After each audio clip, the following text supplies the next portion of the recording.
지금부터 정의당 국사일리 민생학교 이어달리기 3월 포럼, 주제는 문재인 정부의 주거정책, 이사 공급 대책을 중심으로 한국도시연구소의 최은영 소장님을 모시고 강의를 바로 시작하도록 하겠습니다. 큰 박수로 시작하도록 하겠습니다. 네, 안녕하세요. 도시연구소 최은영입니다. 제가 줌으로 하는 강의를 굉장히 싫어하는데 이거를 왜 한다고 했을까? 막 지금 그런 이유 중에 하나는 그 정의당이 주거 문제에 관해서 목소리를 잘 들리시나요? 네네. 예, 정의당에서 아까 이제 민생 얘기하셨는데 그것과 관련해서 굉장히 중요한 영역인데 정의당의 목소리가 좀 아쉽다라는 생각을 평소에 많이 하고 있었어요. 근데 이게 사실은 잘 알아야 목소리를 낼 수가 있는 것이고요. 이거 지금 상황에서 굉장히 좀 언론에 휘둘리기가 쉽거든요. 우리가 정보를 받아들이는 통로가 비판적으로 본다고 해도 언론인데 제 판단으로 제가 보기에 지금 언론은 굉장히 본인 자체가 플레이어예요. 지금 뭐 LH에게 이제 막 돌을 던지고 있지만 이런 투기 조장하는 세력 중에 굉장히 중요한 주체 중에 하나가 언론이라고 생각을 하거든요. 근데 거기를 통해서 나오는 많은 정보들이 정보 왜곡이 굉장히 심하다라고 생각을 해서 좀 제가 보는 것 이게 이제 언론에서 얘기하는 거하고 상당히 다르실 건데 그런 부분들을 좀 말씀을 드려보고 싶었습니다. 정의당에 꼭. 그래서 말씀을 이제 드리려고 하고요. 근데 그 이사 대책을 중심으로 하기 전에 일단은 역대 정부를 좀 살펴보고 그 안에서 이게 봐야 좀 큰 흐름이 보일 것이라서 제가 말씀드릴 상황은 좀 크게 한번 보고요. 노무현 정부 때부터 보고 그리고 이제 지금 상황이 그러니까 지금의 주택시장 상황이 언론에서 보는 그 상황인지인 거예요. 제가 보기에는 좀 다르다고 이따 다시 말씀을 드리겠지만 저는 좀 다르게 진단하고 있거든요. 그러니까 언론은 대체로 주택가격이 계속 올라갈 것이라는 전망을 계속 줘요. 깔때기죠 거의. 지금 뭐 좀 어려워도 그래도 많은 전문가들이 주택가격이 결국 올라갈 것이라고 전망한다. 지금 오늘 나오는 기사도 전세 가격이 조금 호가가 떨어지는 것 같긴 하지만 그래도 올라갈 것이다. 이렇게 계속 나오잖아요. 그럼 이게 계속 맞는 건가? 제가 제 판단에는 오히려 뭐 지금 이제 최근에 언론에 나오는 LH도 매우 LH의 일부 직원들의 일탈 행위도 매우 납득하기 힘들고 도덕적인 비난과 그들의 직업 윤리 모든 것들을 비난받아야 마땅하지만 이 주택 문제에 관련해서의 언론이라는 것에 상당히 좀 저는 문제의식을 가지고 있습니다. 그래서 그 제가 말씀드리는 내용은 아마 언론 안에서 봤던 거하고는 다를 것이고 근데 뭐 제 입장을 말씀드린다기보다는 저는 제가 원래 통계청에 근무를 했었기 때문에 데이터를 가지고 말씀을 드리도록 하겠습니다. 그게 언론에서 지금 얘기하는 게 다를지도 모른다라는 말씀을 드리고 싶고요. 그리고 그렇게 현황을 본 다음에 이제 다시 돌아가서 문재인 정부의 주거정책을 좀 쭉 보고 그 와중에 이사 대책을 말씀을 드릴 건데 이런 게 필요한 건 이사 대책이 그냥 뚝 떨어진 게 아니라 그 이전부터 계속 쌓여왔던 게 되는 것이기 때문에 그렇고요. 근데 사실은 이게 온라인 강의가 아니라 그 오프라인 강의였다면 이사 대책만을 놓고 강의를 했으면 더 좋았을 것 같다는 생각은 들어요. 그러면 좀 더 풍부하게 됐을 텐데 제가 판단하기에 이사 대책만을 가지고 강의를 1시간 이상을 하기에는 듣는 분이 너무 부담스러우실 것 같다는 생각이 들기도 했고요. 어차피 큰 흐름을 아시는 게 더 중요하다라는 생각이 들었습니다. 그래서 일단 큰 흐름부터 말씀을 드리고 이사 대책을 말씀을 드릴 건데요. 그래서 아마 첫 번째 표 역대 정부의 주요 주거 정책과 관련되는 부분을 제가 화면 공유로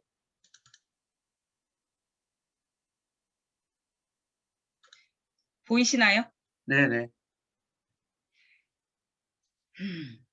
그 노무현 정부 굉장히 뭐 문재인 정부에서도 역대 24번이네 뭐 25번이네 이런 얘기가 나오지만 그 정부의 핵심적인 정책이 있거든요.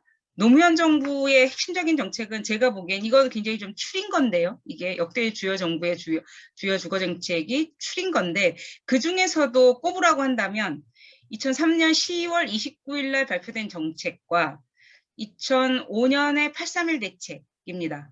사실 그 작년에 대책이 발표되기 전에는 우리나라 역사상 가장 강한 대책으로 발표됐던 흔히들 얘기했던 게 역사상 최고로 강했다라고 얘기했던 게 8.3일 대책인데요.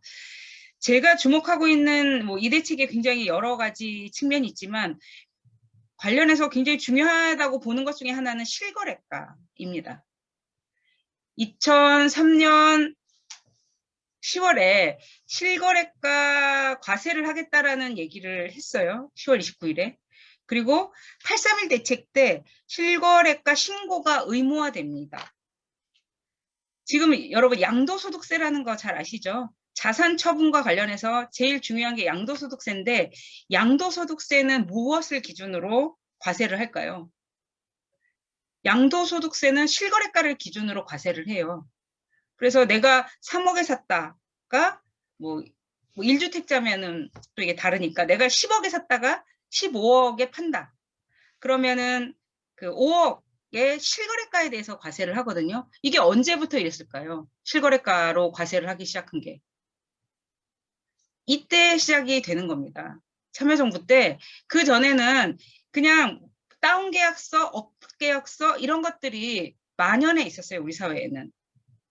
그런 시민들 입장에서는 그 계약서를 뭐 적당하게 내면 세금을 덜 낼 수 있으니까 하는 좋은 점이 있고 정부로서는 정치적인 부담이 있죠. 이 실거래가 과세를 했을 경우에 부담이 있었기 때문에 수십 년 동안 그 정부가 어떤 가격에 팔고 샀는지를 정확하게 알 수 없는 상황이 유지되고 있었어요.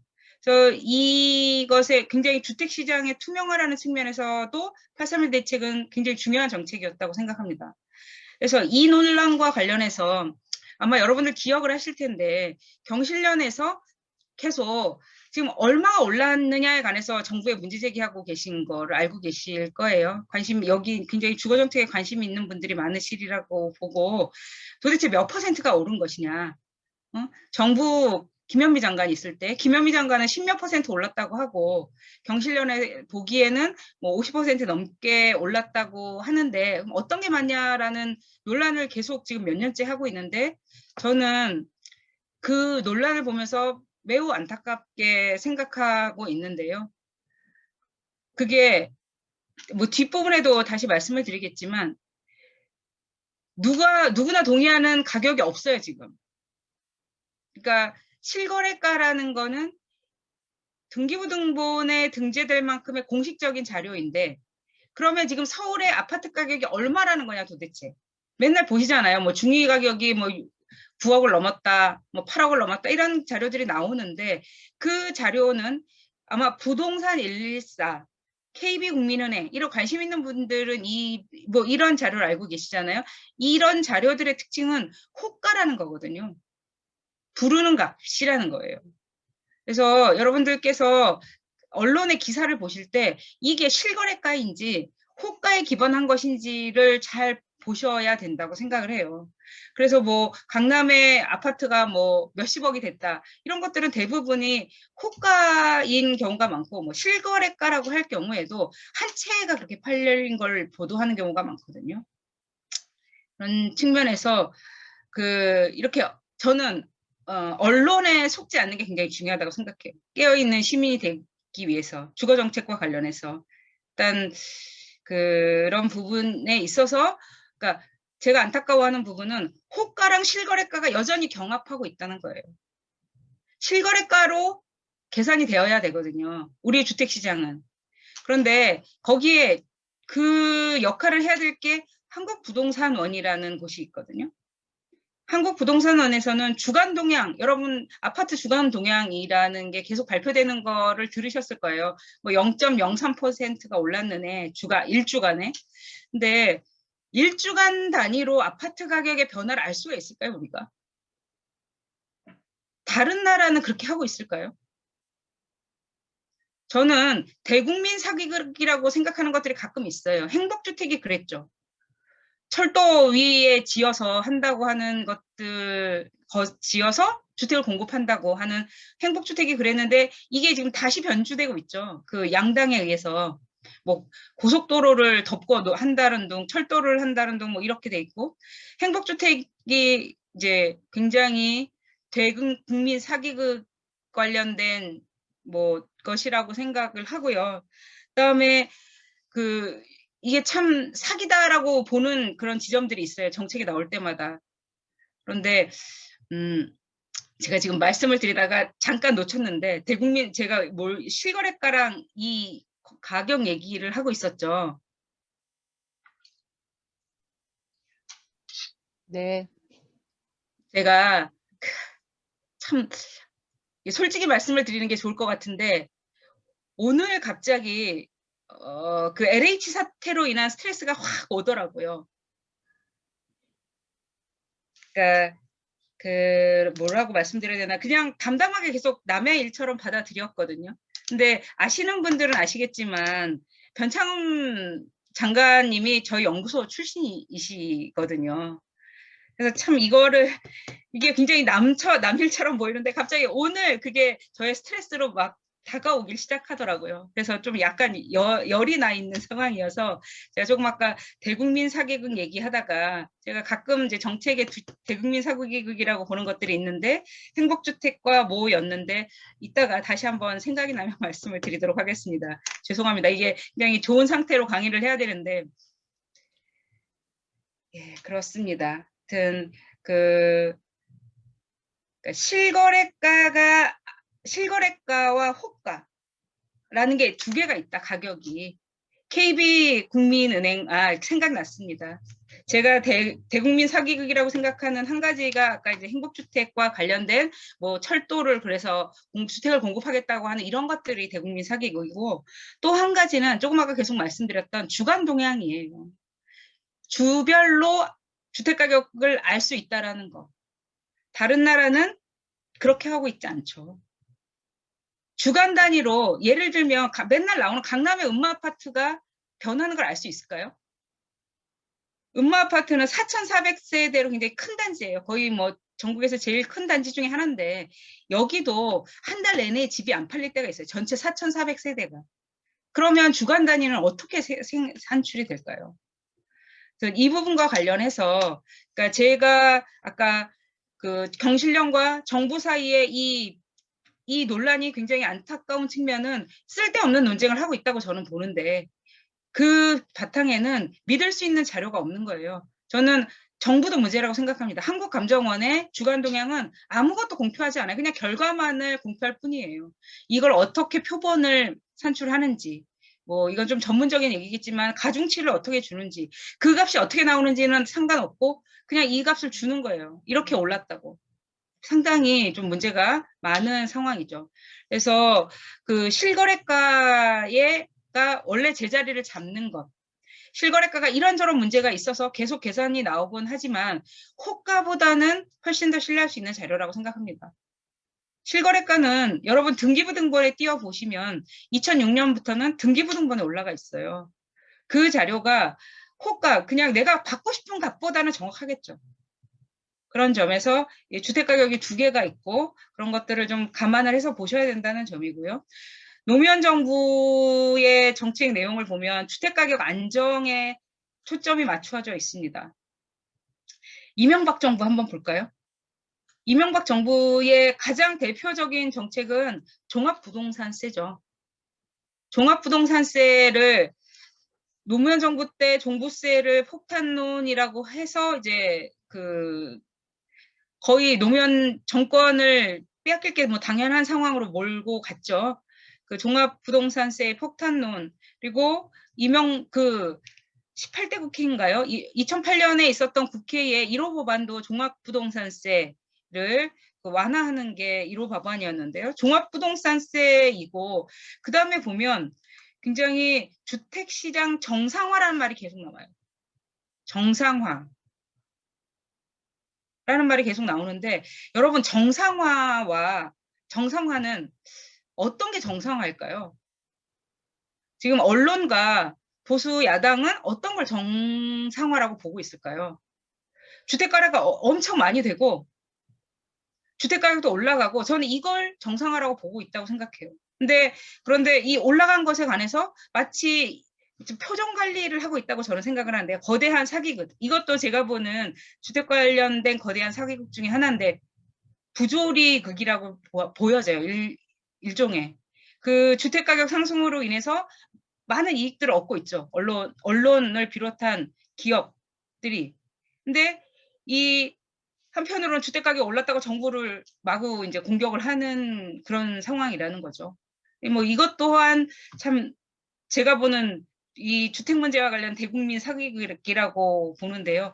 제가 이런 인식을 가지게 된 것 중에 하나는 국토교통부의 적폐청산을 위한 그 위원회가 있었어요. 그때 그 위원회 이름은 관행혁신위원회라는 이름으로 있었는데 그 개선안을 발표하는 기자회견장을 제가 옆에 위원이었기 때문에 제가 직접 한 건 아니지만 옆에서 보는데 기자들이 거의 물병을 던지겠더라고요.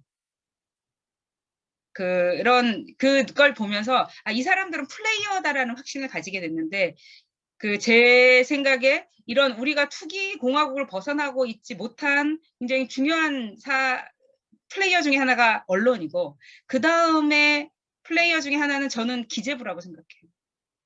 문재인 정부의 주거 정책이 흔들릴 때마다 뒤에는 기재부가 있었고, 근데 이 부분을 이거는 정의당에서도 깊게 고민하셔야 될 부분이라고 생각해요. 투기로 인해서 이익을 받지 못하는 사회, 우리 많은 사람들이 바라는 사회인데요. 그런데 성장에 관해서 그러면 정의당은 어떤 입장을 하고 계신가요? 그러니까 성장을 포기할 수 없다면 경제 성장은 결국 이 주택 가격이 계속 상승에 의해서 떠받쳐져 왔던 거예요. 우리나라의 굉장히 많은 부분들은. 이 부분을 진지하게 고민하고 계신지 궁금해요. 그러니까 우리가 어떤 이상을 삼는 것, 투기로 인해서 누구도 집을 이익을 얻지 못하겠다고 하는 것과 그거에 실현 수단이 있느냐. 제가 이 말씀을 드리는 건 국토부는 그래도 상대적으로 주택가격 안정을 위해서 노력한다면 기획재정부는 그 나름의 목적이 있잖아요. 성장률이 몇 %인가가 있기 때문에 절대로 양보하지 않더라고요. 문재인 정부의 주거정책의 실패의 중요한 원인 중에 하나가 저는 기재부였다고 생각하고 이율, 한국은행 총재도 상당한 책임이 있다고 생각합니다. 지금 여러분들은 최근이 주택가격이 가장 많이 올랐다고 생각하지만 제가 이따 보여드릴 자료에 의하면 주택가격은 2019년에 가장 많이 올랐어요. 지금. 그런데 이런 주택가격 상승은 국토교통부에 의한 주거정책보다는 이자율에 따라서 훨씬 더 영향을 많이 받는다라는 게 문재인 정부의 주거정책의 결과를 보면서 한 것인데요. 그러니까 기준금리를 내릴 때마다 기자들이 물어봐요. 한국은행 총재에게. 이래서 주택가격 오르면 어떻게 할 거냐고. 그 사람은 한마디로 영향이 없을 겁니다라고 하고 그냥 끝이에요. 이러는 상황에서 우리의 주택가격이 안정이 될 수 있을까요?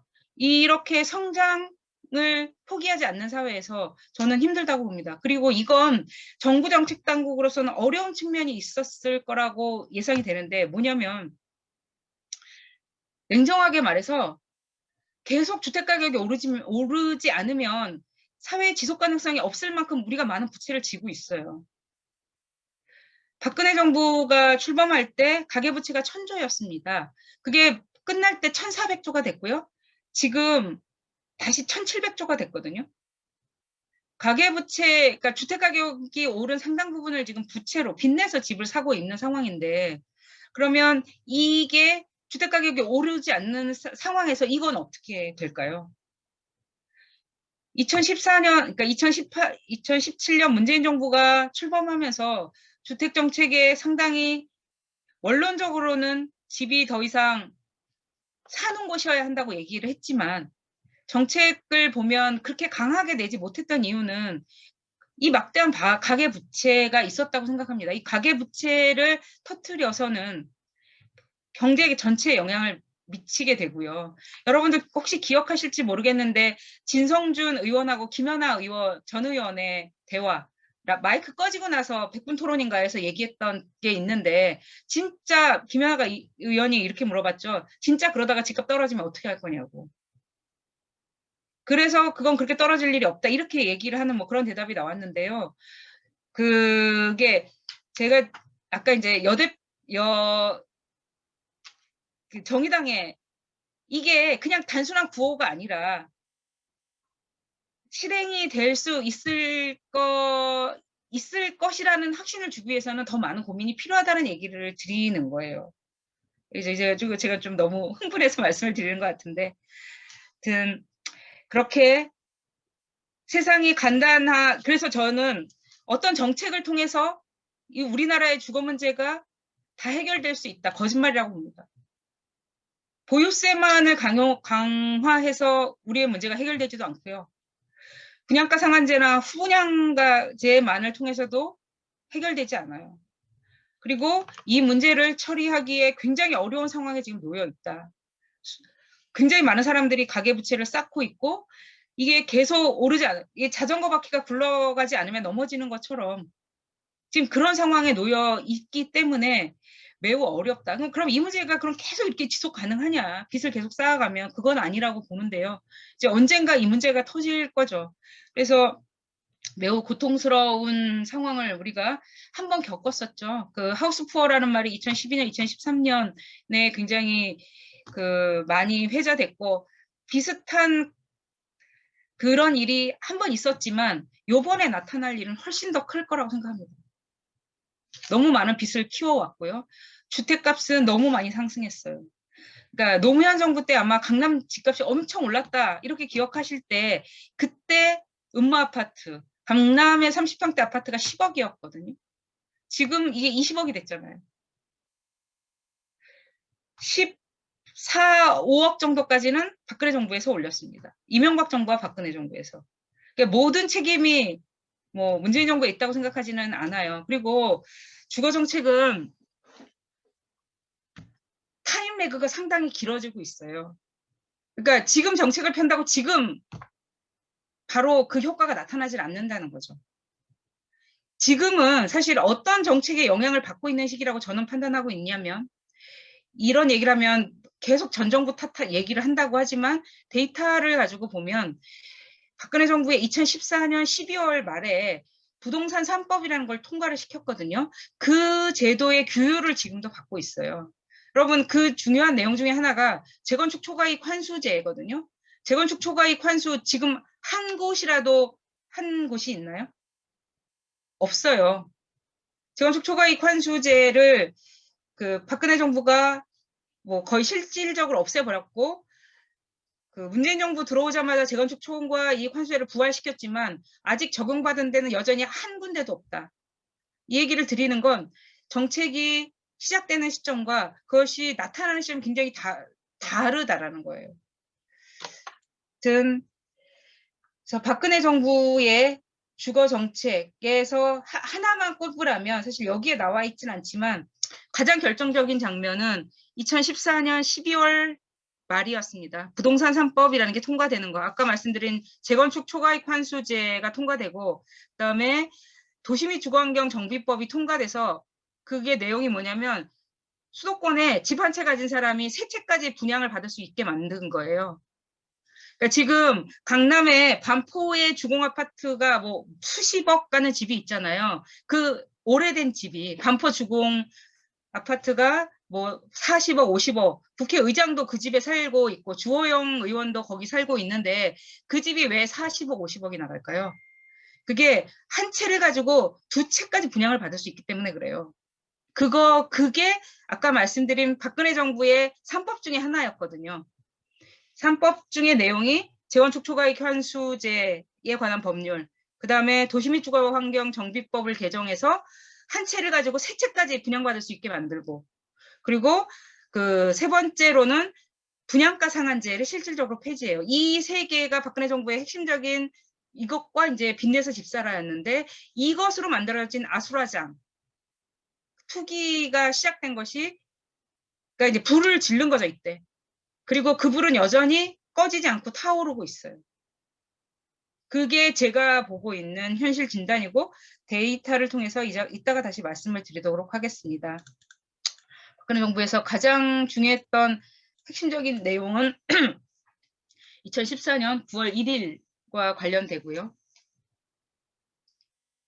그리고 이제 문재인 정부도 주요 정책은 뭐 20몇 번이 있다고 얘기하지만 종합대책은 8이 대책, 그리고 많은 사람들이 가장 문제라고 생각하는 임대주택 등록 활성화 방안이죠.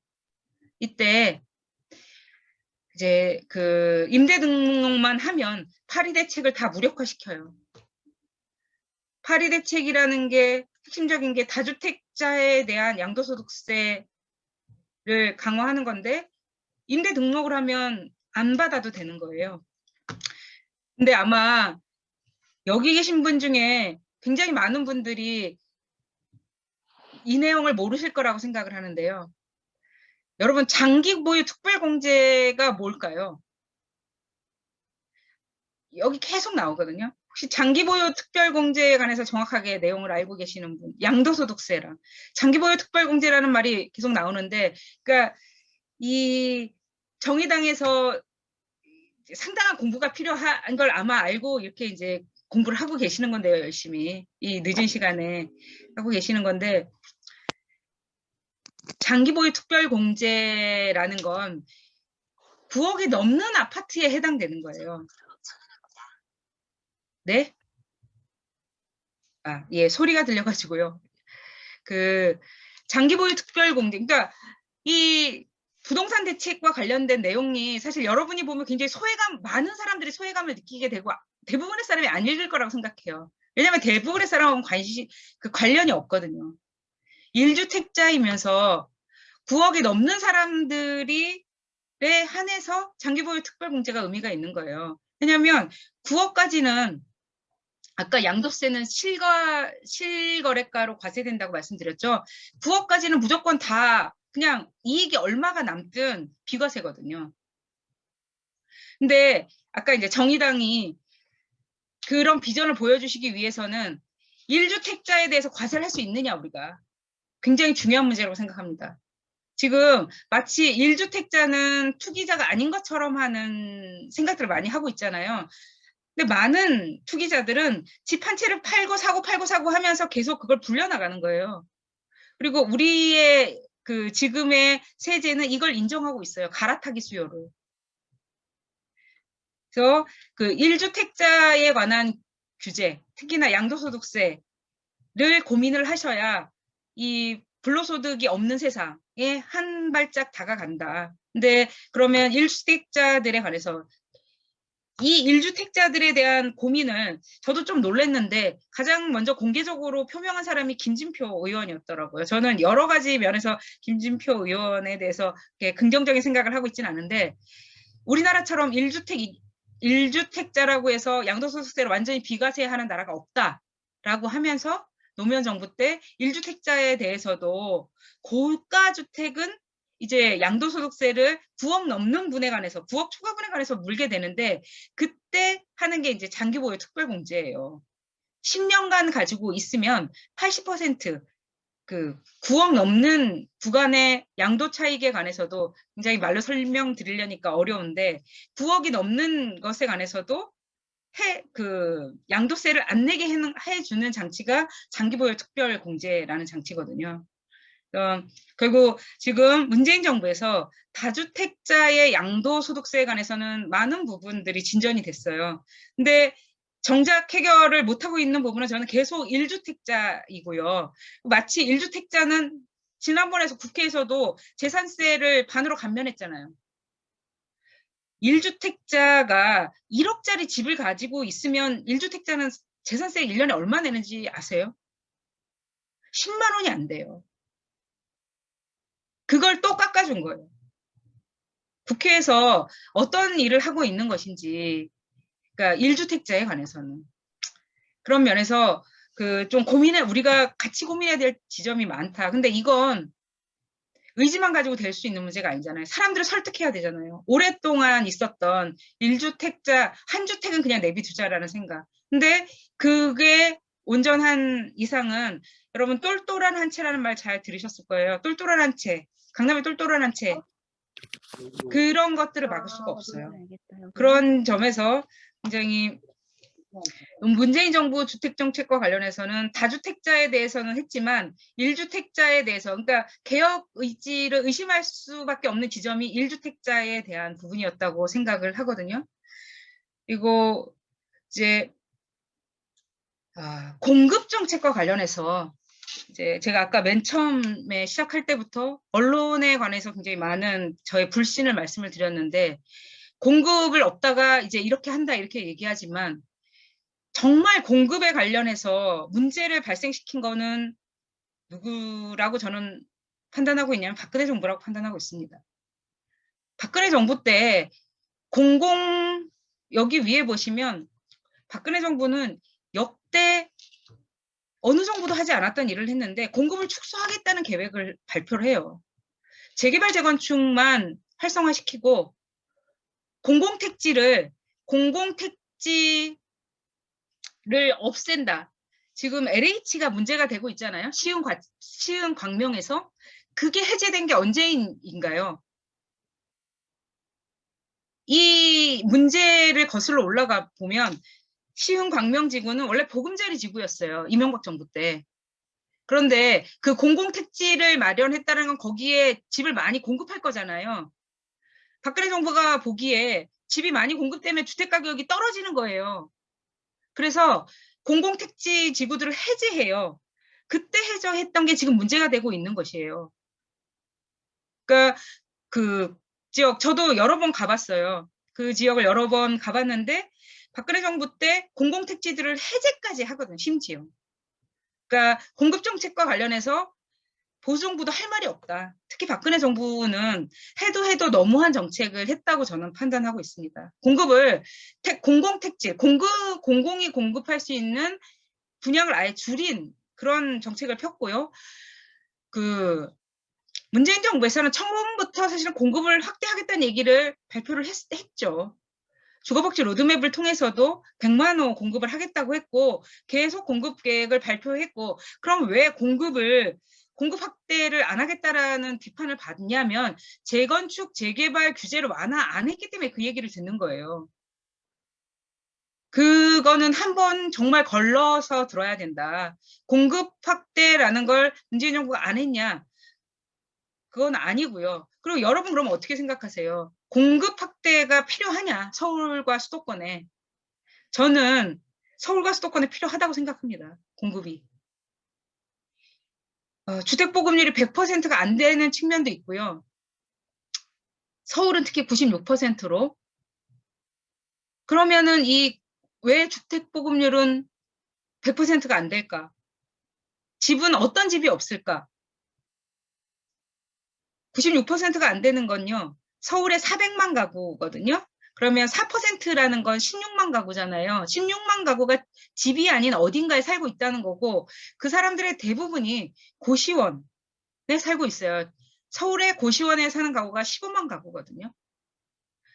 이 사람들에게 적절한 집을 공급할 수 있는 그러니까 공급과 관련해서 저도 필요하다고 생각하지만 지점이 다른 거죠.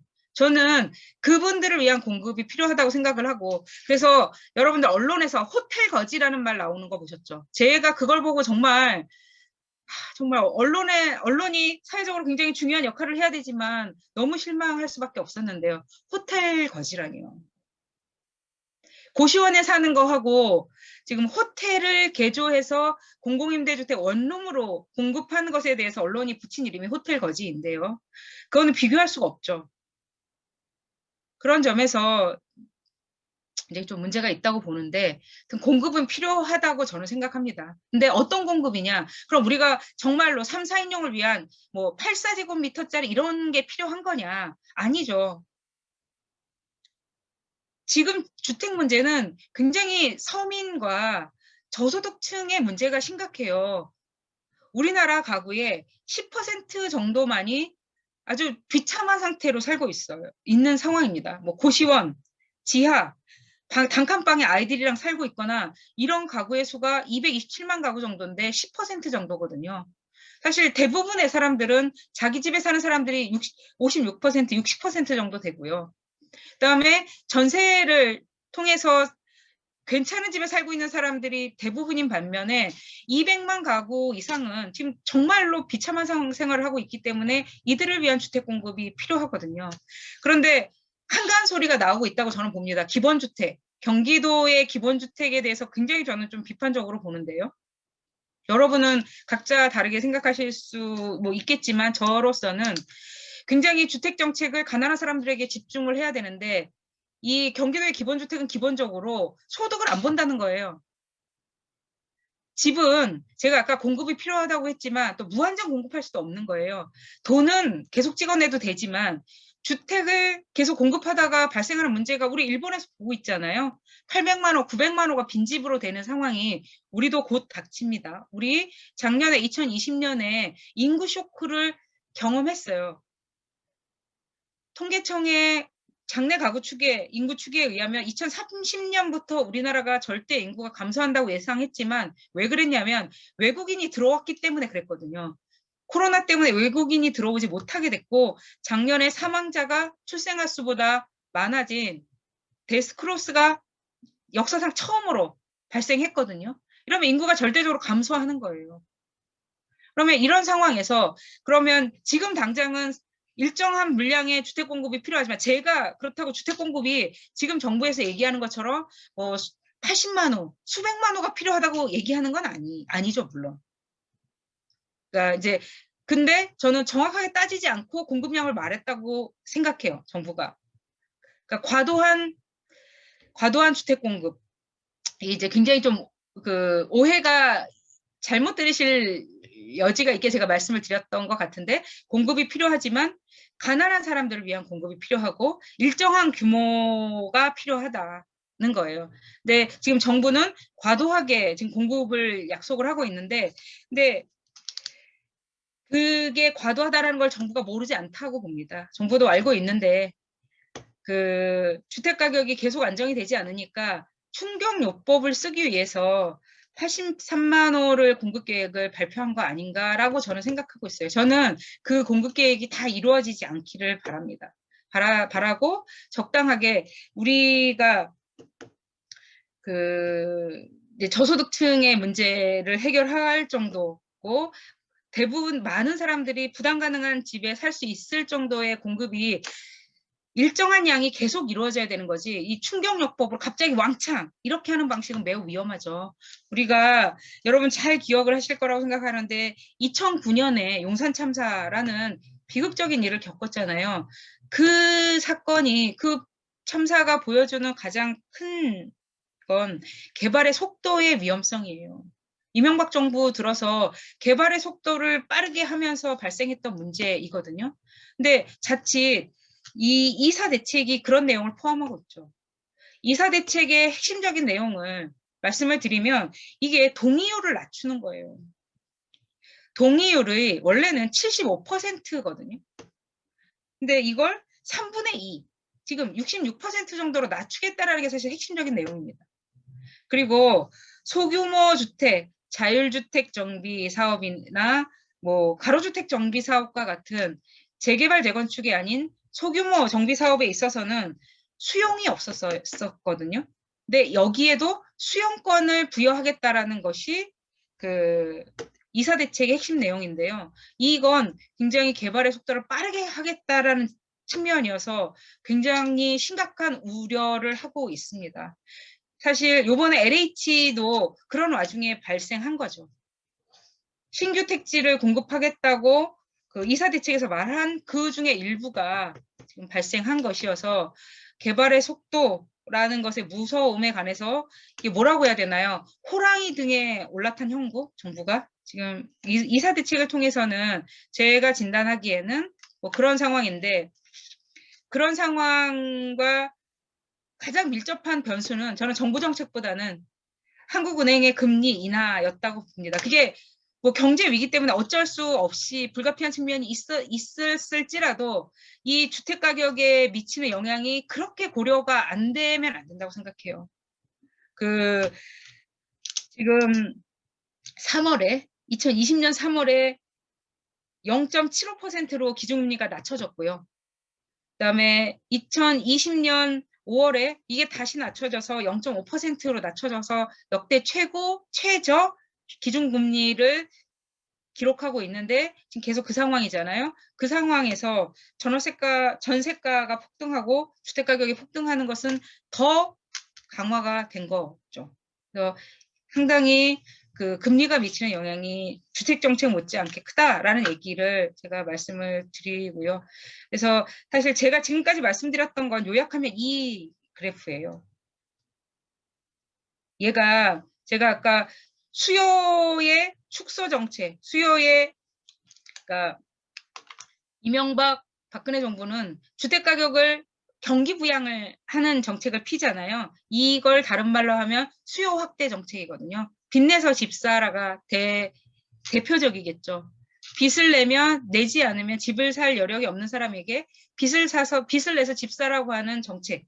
그러니까 여기에서 보면 이게 이제 빨간색으로 표시된 게 수요 확대 정책이고, 이 파란색 위로 표시된 거는 공급 확대 정책인데요.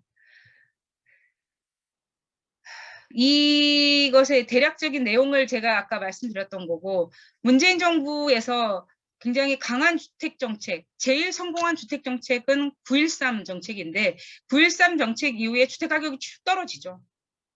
이게 12, 16 대책도 굉장히 좀 강한 대책이었는데 이후에 떨어졌어요. 근데 이게 유지되지를 못하죠. 이 배경에는 금리 인하와 유동성의 증가가 있다고 생각합니다. 그래서 보시면 주택 가격이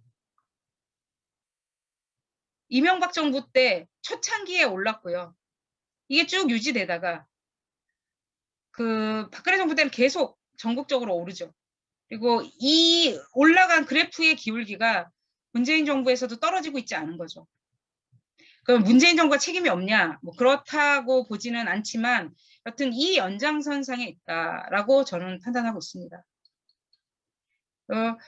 그리고 이사 대책을 이해하기 위한 키워드 중에 하나가 사실 이 정책이에요. 관심 있는 분들은 보셨을 텐데 2020년 1월 20일에 영등포 쪽방촌 개발 계획이 발표가 되거든요.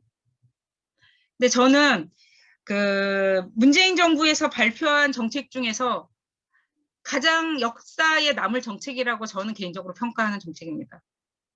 쪽방촌이라는 곳의 문제 해결책을 저도 굉장히 오래 고민한 사람으로 찾지 못하고 있었거든요. 서울시에서도 어떻게든 해보려고 했지만 찾지 못했는데 120 때 이걸 발표를 해요. 근데 이건 매우 창의적인 방법이었어요. 도심을 수용하는 방식이거든요. 수용이라는 게 어떤 의미인지 아시죠? 내가 팔 의사가 없는데 공공에서 일정한 돈을 주고 사는 거잖아요. 근데 영등포 쪽방촌 개발이 발표 날짜를 저 잊을 수가 없는데 1월 20일이 어떤 날인지 아시죠? 용산 참사가 2009년에 있었던 1월 22일 날 발표된 이 대책이 사실은 제가 아까 이사 대책의 위험성도 말씀을 드렸지만 이사 대책의 하나의 또 핵심적인 내용은 뭐냐면 재개발 재건축이 민간에 의해서 주도되고 있잖아요. 수용을 누가 권한을 갖나요? 조합이라는 민간이 갖잖아요. 이런 게 이상한 상황이 계속 지속되다 보니까 수용권은 민간이 갖는 게 당연하다고 생각을 하는 거예요. 수용권은 국가가 갖고 공공이 갖는 게 당연한 거죠. 누군가의 재산권을 뺏는 건데. 근데 그걸 지금까지 비정상적으로 정부가 민간 조합에게 맡겼던 거예요. 근데 그렇지 않겠다라는 선언, 지금 LH가 믿긴 하지만 그 방향 전환 자체는 맞다라고 보는 거죠. 개발의 속도 자체는 문제가 있지만 그럼 개발을 계속 민간 재건축 조합에 맡겨놨을 때 그 사람들은 영리 추구가 목적이잖아요. 재개발 재건축 사업에 수용권을 주는 것은 그게 공익사업이라고 보기 때문에 주는 거거든요.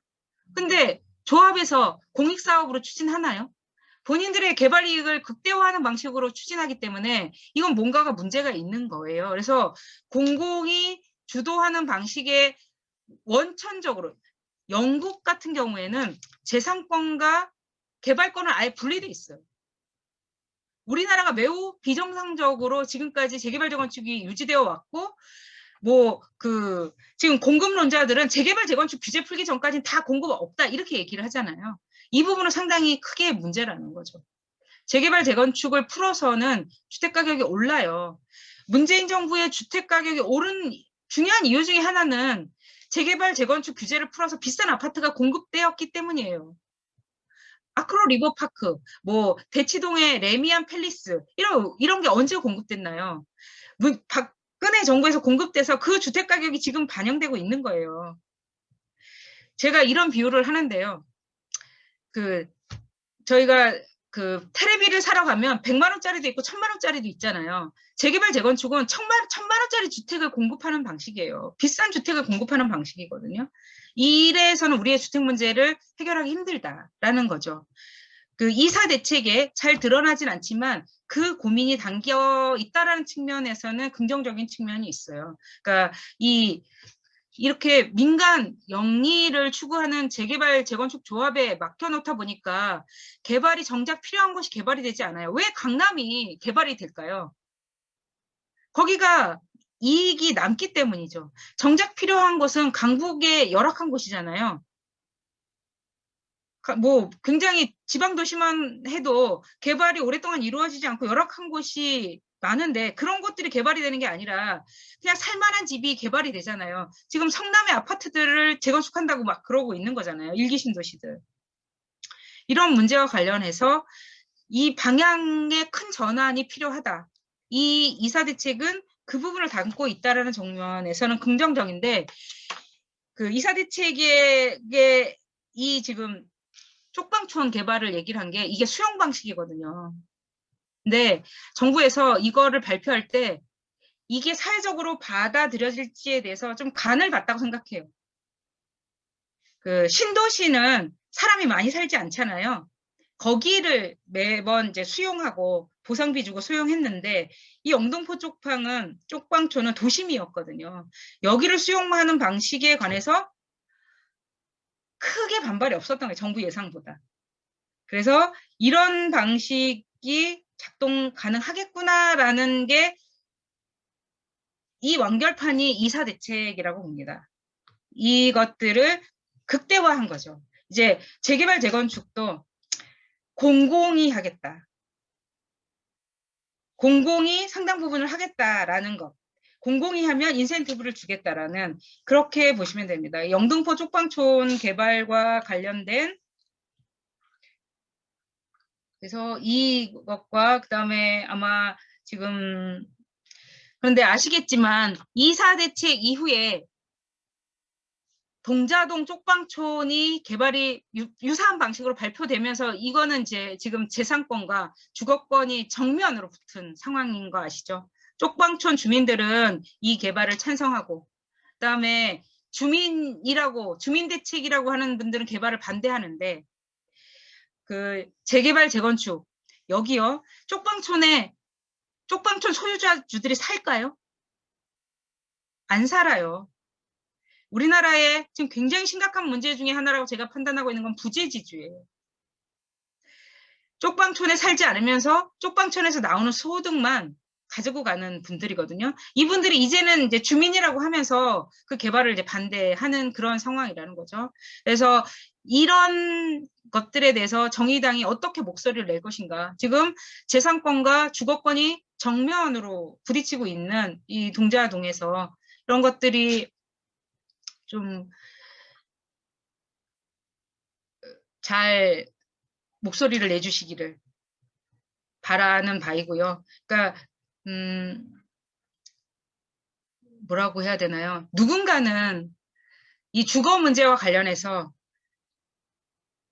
좀 당위론적으로 그래도 해줘야 되는 목소리가 필요하고 약자들의 편에서 얘기를 하는 사람이 필요한데요. 그 목소리가 너무 작다고 생각해요. 그러다 보니까 기본주택 같은 게 나온다고 생각을 하고요.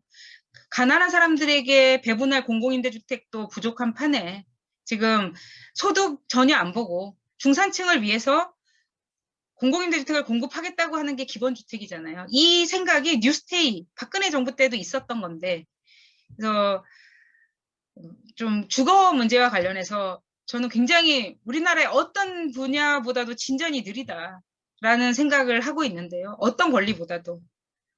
주거권이라는 생활의 의식주라고 하는 이 주거권의 문제가 이것을 사회적 약자, 그리고 우리 사회가 가야 할 방향에 관한 목소리는 적고, 그 반대편에 있는 사람들, 투기를 조장하고 투기로부터 돈을 벗고 이 사람들의 목소리는 엄청나게 크죠.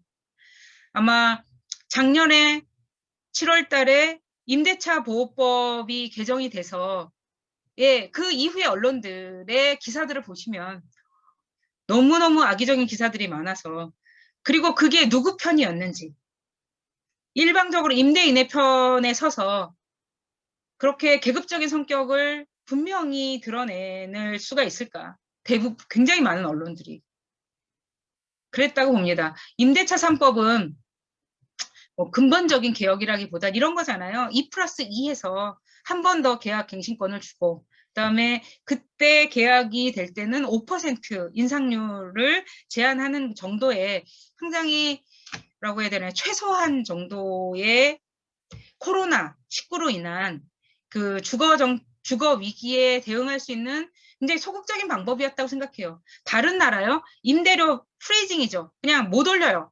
그리고 임대료를 내지 않아도 코로나 위기 상황 동안은 못 쫓아내게 해요. 이런 정책이 가동됐고요. 그러니까 제가 아까 주거권에 관해서 말씀드렸잖아요. 우리 사회에서의 주거권은 사회적으로 여전히 굉장히 좀 미약하다고 봅니다. 그래서 다른 나라들이 코로나 위기 팬데믹과 관련해서 주거 정책이 굉장히 혁신적으로 했던 것에 비해서 우리나라는 굉장히 좀 미미했고 그나마 유의미한 장치 정도가 임대차 3법을 개정한 것인데 뭐 아쉬운 점이 있죠. 왜 4년밖에 안 했을까 뭐 등등이 있지만 그럼에도 불구하고 세입자가 권리자가 되는 한 발을 내딛다라는 측면에서는 또 의미가 있다고 생각합니다. 30년 만의 변화였죠.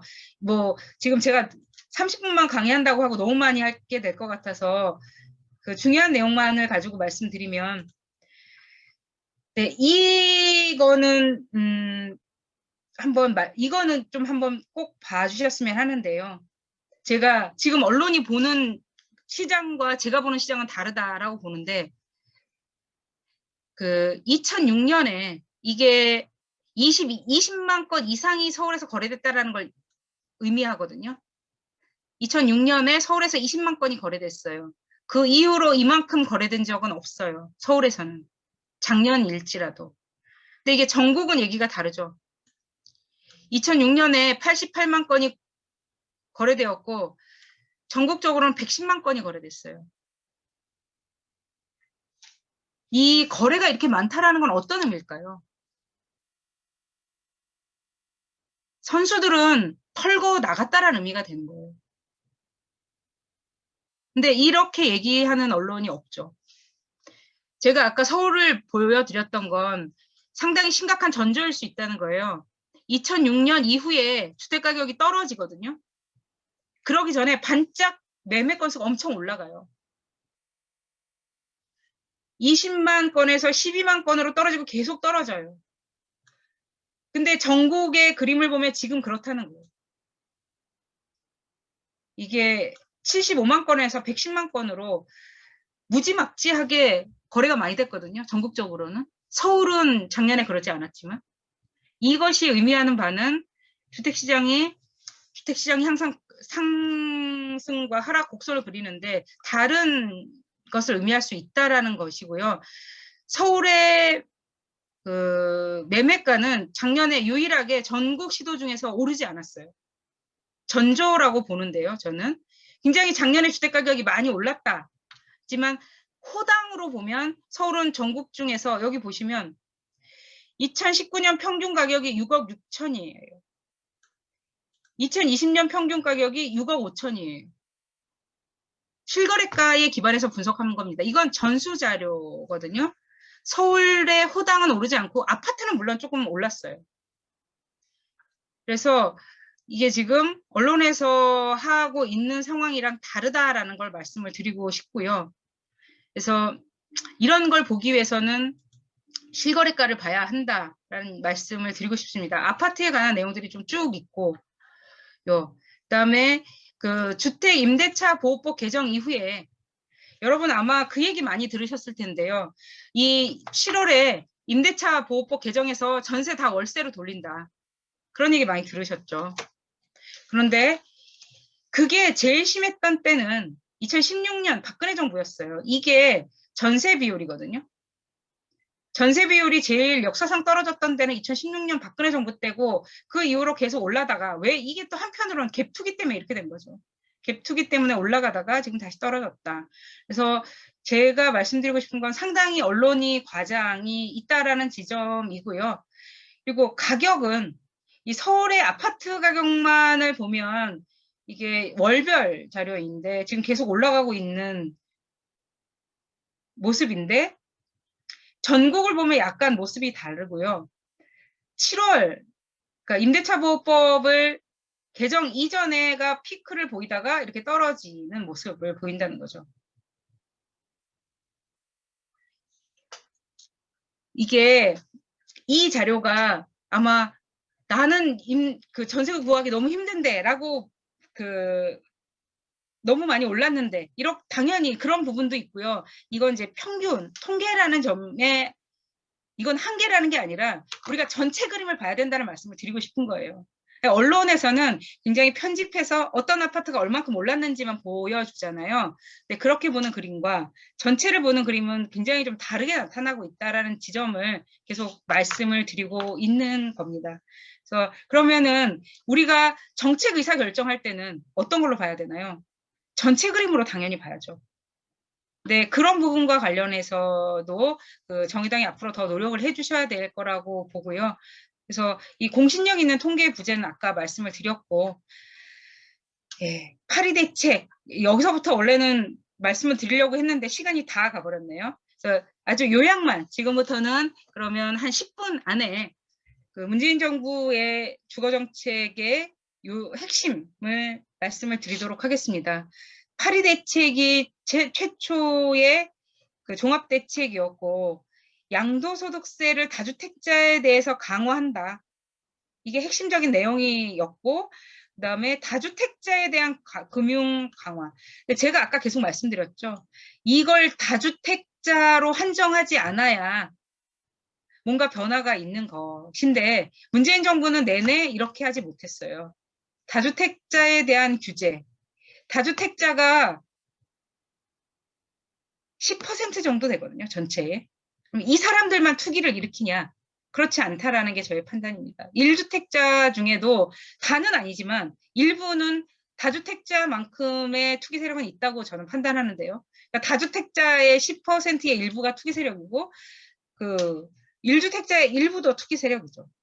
근데 정부는 지금 계속 다주택자에 대해서 양도소득세 중과하고 금융규제 하겠다 이랬는데 문제는 주거복지 로드맵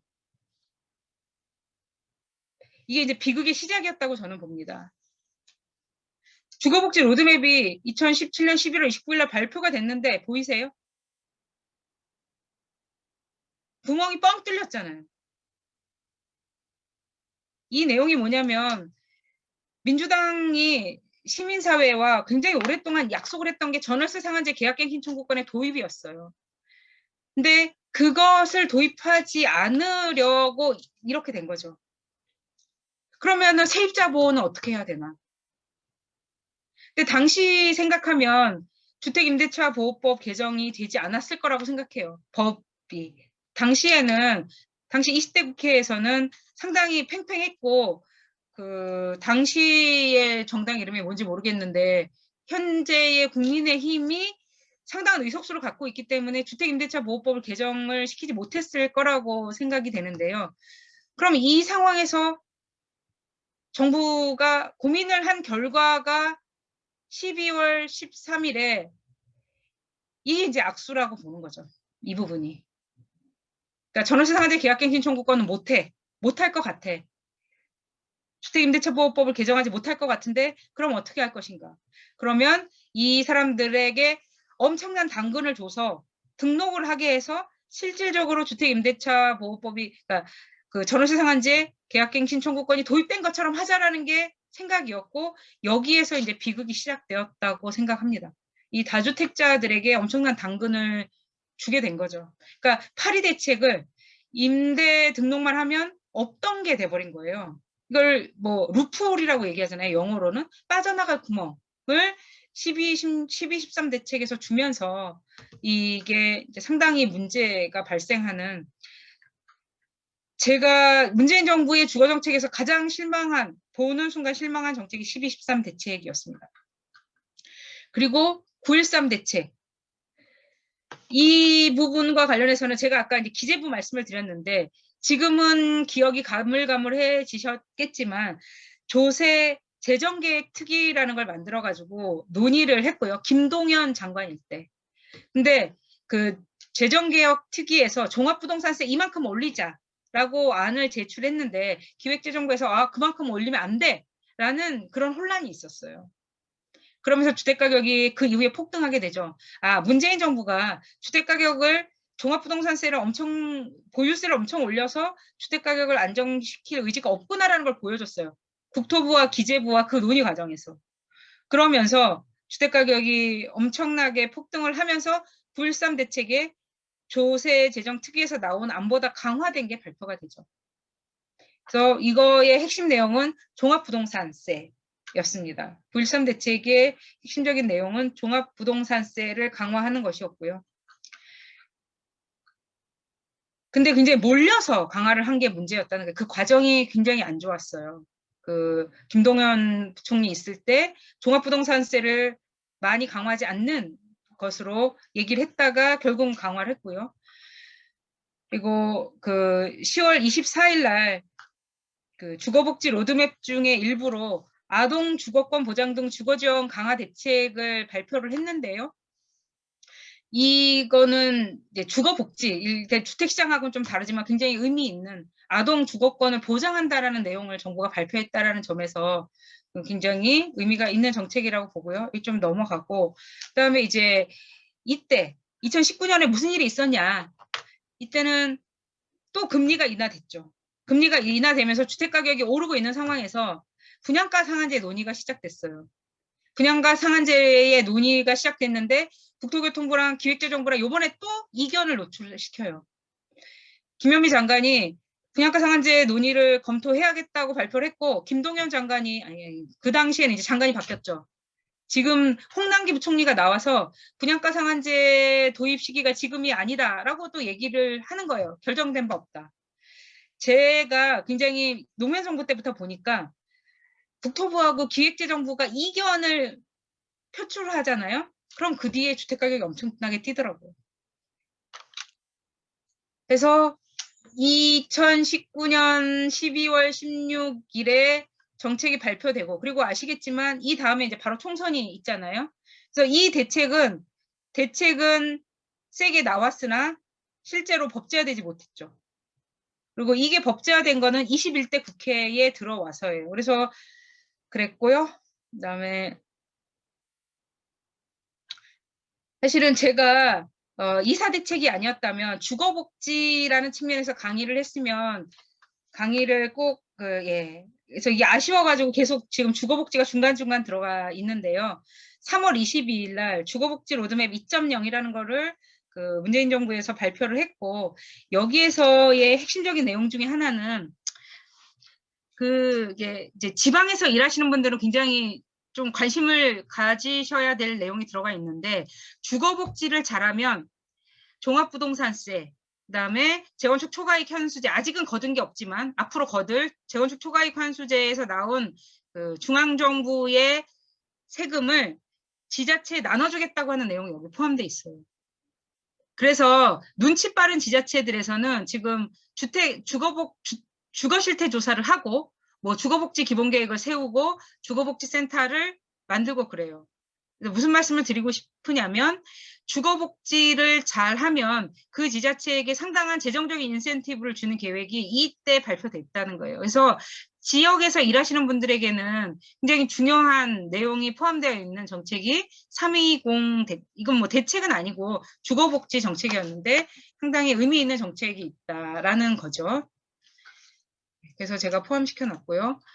그리고 이제 코로나가 시작됐죠. 우리가 2020년에 코로나가 시작됐고 금리가 계속 떨어지고 유동성은 풀리고 하는 상황에서 5, 6 대책이 공급을 확대하겠다라는 대책이 발표됐지만 역부족이었고 아까 제가 12, 16 대책이 제도화되지 못했다고 했는데 그게 이제 제도화되는 게 6.17 대책과 여기에서 한번 눈여겨보실 건 여러분들 이거 보이시나요?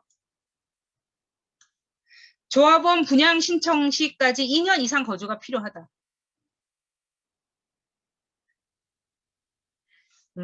이 얘기를 아까 제가 부재지주 얘기를 좀 하다가 말았는데요. 재개발 지역, 재건축 지역은 쪽방 지역은 거의 100% 토지 등 소유자가 없다고 보시면 되고요. 그 집에 살면서 그 쪽방을 놓는 분은 없다고 보시면 되고 재개발 재건축 지역은 7대 3이라고 생각하시면 됩니다. 7이 세입자, 3이 집을 가진 사람이 살거든요. 그러니까 음마 아파트를 저희가 등기부등본을 다 떼서 조사해봐도 마찬가지더라고요. 7대 3 정도로 3만 살아요. 나머지는 다 세를 사는데 그 살지 않는 사람에게는 분양권을 주지 않겠다라는 게 지금 발표된 거예요. 이 정책이. 그래서 이게 사실은 굉장히 핵심적인 정책이죠. 얘가 이사 대책하고도 관계가 있습니다. 이사 대책에 왜 공공재건축, 공공재개발과 관련해서 안 할 거다 뭐 이런 얘기들이 많잖아요. 근데 그것도 표준 관리라고 보고요. 이사 대책의 내용 중에 어떤 게 있냐면 공공재개발, 공공재건축을 하면 2년 동안 안 살아도 분양을 해줄게라는 내용이 있어요. 그래서 사실은 이 정책들이 처음부터 쭉 봐야 이게 연결이 되는데요. 이때 이걸 발표를 해놨기 때문에 이사 대책의 그 내용이 당근으로서 제가 보기에는 엄청나게 큰 당근이에요. 왜냐하면 현재 이때 발표된 정책은 너 70%가 음마아파트에 안 산다고 했잖아요. 그러면 한 번도 살지 않았던 사람은 그 재건축이 되어도 분양권을 안 준다고 한 거거든요. 그런데 공공재건축으로 하면 줄게 이렇게 되거든요. 여러분 어떻게 될 것 같으세요? 저는 이게 장기적으로 엄청나게 큰 당근이 될 것 같습니다. 그러면서 그 전반적으로 공공재개발, 공공재건축으로 가는 거죠. 왜냐하면 우리 지금 구조적으로 안 사는 부재지주들이 집을 가지고 있거든요. 특히나 재개발, 재건축과 관련해서. 그런 점에서 정책들이 상당히 연결성이 있기 때문에 계속 이걸 보고 있지 않으면 알기 힘들다라는 지점이 있고요. 이제 8사 대책의 공급 대책을 발표하고 이때 사실 맛보기로 공공재건축, 공공재개발 비슷하게 나오는데 제가 아까 어떤 정책이 그냥 짠 하고 나오는 게 아니라 계속 조금씩 발전해가는 모습을 보이는데 이때는 조합과 공공이 같이 하는 방식이라면 이사 대책은 조합이 있으니까 안 되는 거예요. 의사결정체가 공공도 있고 조합도 있으니까 안 돼서 이제 조합을 해산하고 공공이 하겠다라는 게 이사 대책의 또 핵심 내용 중에 하나가 되겠습니다. 그래서 이제 이사 대책으로 넘어왔는데요. 여기에 이제 핵심적인 내용은 공공 재개발 재건축을 하겠다라는 거. 이 공공 직접 시행 정비 사업 이 내용이 뭐냐면 조합은 빠져라.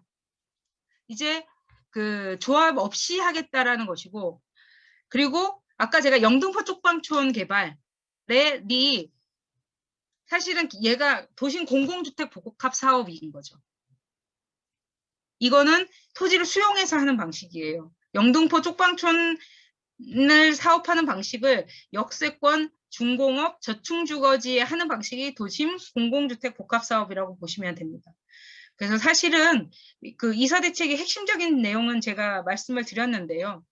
공공이 상당한 역할을 하는 이 고민에 관해서는 저는 의미가 있다고 봅니다. 왜냐하면 그 재개발, 재건축이 지금 민간 주도의 이익 추구형으로 되는 상황에서는 우리의 주택 문제가 1,000만 원짜리 비싼 그 텔레비전만 공급하는 방식이 있는 거거든요. 다른 방식을 찾을 필요가 우리 사회가 강한다라는 점에서는 의미가 있다고 보는데, 근데 다시 한번 정리를 드리자면, 그럼 이렇게 많은 집이 지금 우리 수도권에 필요하냐? 그 부분과 관련해서는 상당히 의문이 있고, 그 다음에 개발의 속도를 빨리 했을 때의 부작용. 그러면 이 여기서 쫓겨나게 되는, 제가 아까 이 말씀 드렸잖아요. 이사 대책의 핵심적인 내용은 동의율을 낮춘 거라고. 원래 동의율은 그 재개발 재건축이 그렇게 빨리 이루어지지 못하는 중요한 이유 중에 하나는 75%가 동의하지 않기 때문이거든요. 25%에 동의하지 않는 사람이 있기 때문에 그래요. 그 지역에서 상가를 운영하는 사람은 상가를 가지고 있는 사람들이 개발에 반대하는 경우가 많아요. 왜냐하면 현재가 개발 이후보다도 더 그 소득이 많은 그런 경우들이 있거든요. 그러니까 이해관계가 굉장히 단순할 것 같지만 개발을 두고는 굉장히 다른 이해관계가 생기고, 그래서 25%는 반대를 하기 때문에 이 지금 개발이 재개발 재건축의 속도 조절이 되는 측면이 있는데, 문제는 지금 이사 대책에서는 이걸 공공이라는 전제를 두긴 하지만 66%로 낮춘다라는 거죠. 이렇게 개발의 속도를 늦췄을 때 이 갈등 발생하는 상황을 어떻게 조절할 것이냐 등과 관련해서 여러 가지 문제가 있는 거죠. 그래서 이사 대책과 관련해서 의미 있는 지점은 이제 공공이 개입을 한다라는 지점에서, 그러니까 재개발 재건축의 대안을 찾는다라는 점에서는 의미가 있지만, 일단 이렇게 많은 집이 필요하냐, 그리고 이렇게 빠른 속도가 이렇게 빠른 속도여서는 안 된다라는 점. 그러니까 이전에도 정부가 너무 몰려서 그린벨트를 안 푼다고 했지만 실제로는 뭐 어디죠? 거기 노원구에 골프장에서의 거기가 이제 사실 그린벨트인데 풀고, 실은 정부가 굉장히 무리하게 이사 대책 이전에도 제가 보기에는 정부가 영끌했다고 생각할 만큼 모든 택지를 다 끄집어가지고 이제 집을 만드는 건데, 이렇게 하는 게 이런 개발의 속도, 이런 집의 맹목적인 공급과 관련해서는 우리가 좀 고민을 해볼 지점이 있다라고 생각을 합니다. 좀 빨리 그러니까 한 1시간 정도 말씀을 드리고 의견을 드리려고 했는데 제가 너무 길게 말씀을 드려가지고 죄송합니다. 예. 일단 여기서 제가 드릴 말씀은 마치도록 하겠습니다. 소장님, 그 화면 공유를 중단해 주시면 좋을 것 같아요. 전체적으로 볼 수 있게요.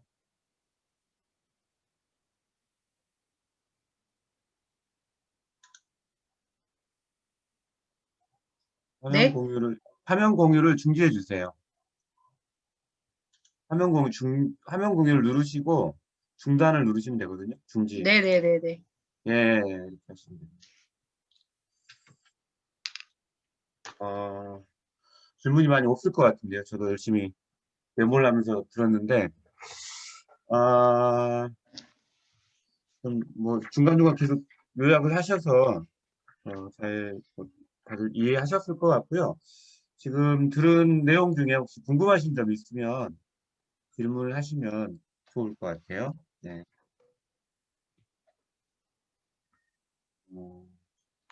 안녕하세요. 질문 드려도 될까요? 손을 들어, 어느 분이시죠? 장영진입니다. 예, 말씀하세요. 네, 안녕하세요. 강의 너무 잘 들었습니다. 저도, 저 같은 경우에는 이제 민간이 시장을 주도하지 않으면서 같이 상생할 수 있는, 민간도 만족해가면서 상생할 수 있는 방법이 있나 좀 그게 궁금한데요. 사실 정의당의 입장에서 가장 이상적이고 좋은 거는 토지 불로소득을 다 환수해서 다시 이제 뭐 국민들에게 뭐 토지 기본소득으로 재분배한다든지 그런 것이 가장 이상적이겠지만, 이런 정책이 현실적으로 국민들의 그런 다수의 정서에 맞지 않을 수도 있다라고 생각을 하는데, 그래서 정의당이 토지 문제에서 가져야 될 좀 현실적이면서도 바람직한 스탠스가 어떤 거라고 생각하시는지 궁금합니다.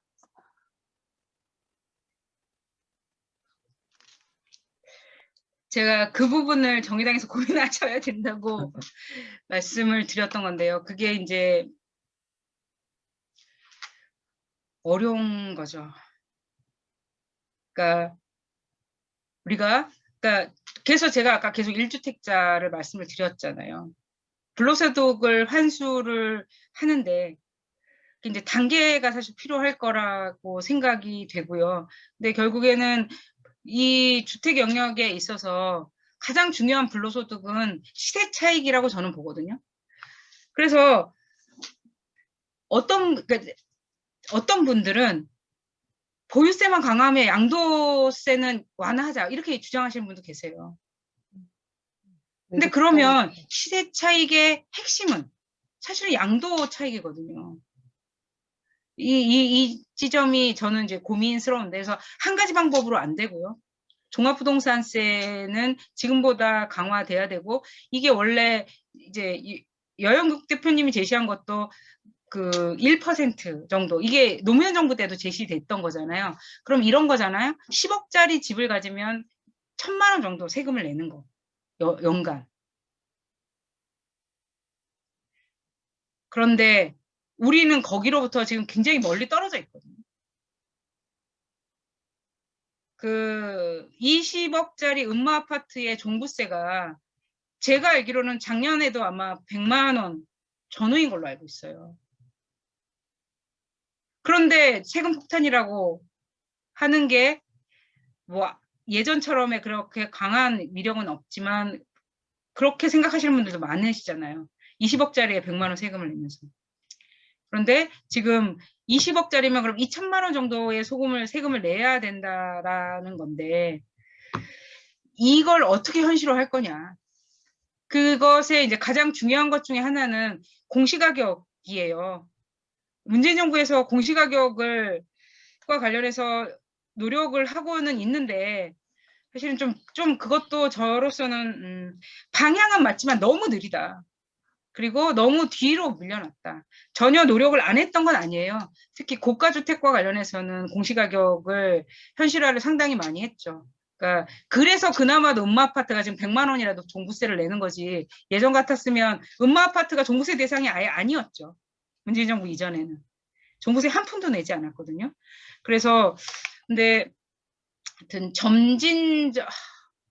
정의당이 어떤 입장을 가져야 할지는 제가 좀 숙제로 드리고 싶었던 건데 저한테 다시 질문을 주셔가지고 제가 되게 당황하고 있는데, 하여튼 그럼에도 불구하고 일단 제가 드릴 말씀은 굉장히 쉬운 일은 아니다는 거예요. 1%라는 것도. 그래서 그것을 다양한 방법으로 해야 되고, 그러면 이제 공시가격도 있을 거고, 그리고 제가 아까 강의하면서 계속 말씀드렸던 거는 적어도 정의당의 스탠스에 있어서 1주택자에 관한 것, 1주택자의 양도소득세는 9억 미만은 면제가 아니어야 된다는 거죠.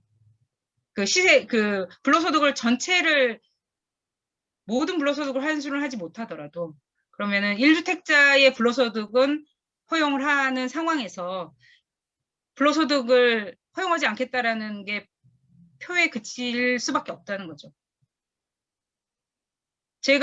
저는 가장 치열하게 고민해야 될 지점이, 그러니까 문재인 정부의 주거정책에서도 가장 아쉬웠던 지점이 그 지점이고요. 1주택자에 대한 거. 뭐 양도소득세도 마찬가지고, 그다음에 그럼 종합부동산세, 재산세 다 마찬가지잖아요. 이 세금과 관련해서 1주택자에 대한 그 장기보유 특별공제라는 게, 아까 뭐 양도소득세도 말씀드렸지만 그 종합부동산세와 관련해서도 1주택자에 관해서는 종합부동산세도 공제해 주는 게 더 늘어난 거 아시죠? 그러니까 1주택자에 관한 입장을 정하는 게 순서이지 않을까. 그러니까 첫발이지 않을까. 근데 매우 어려울 거다라는 생각은 해요. 근데 그 정의당의 입장을 정리함과 있어서 불로소득과 관련해서 그 부분에 대한 대답이 나와야 된다고 생각합니다. 1주택자의 세금 문제를 어찌할 것인지, 그 보유세, 그리고 뭐 거래세, 양도소득세 모든 것과 관련해서 이거를 대답하지 않고서는 불로소득에 관한 문제. 이건 이런 거잖아요. 그러니까 1주택자는 왜 허용되어야 될까? 미국은 어떻게 하냐면 미국은 5억까지는 허용해 주더라고요.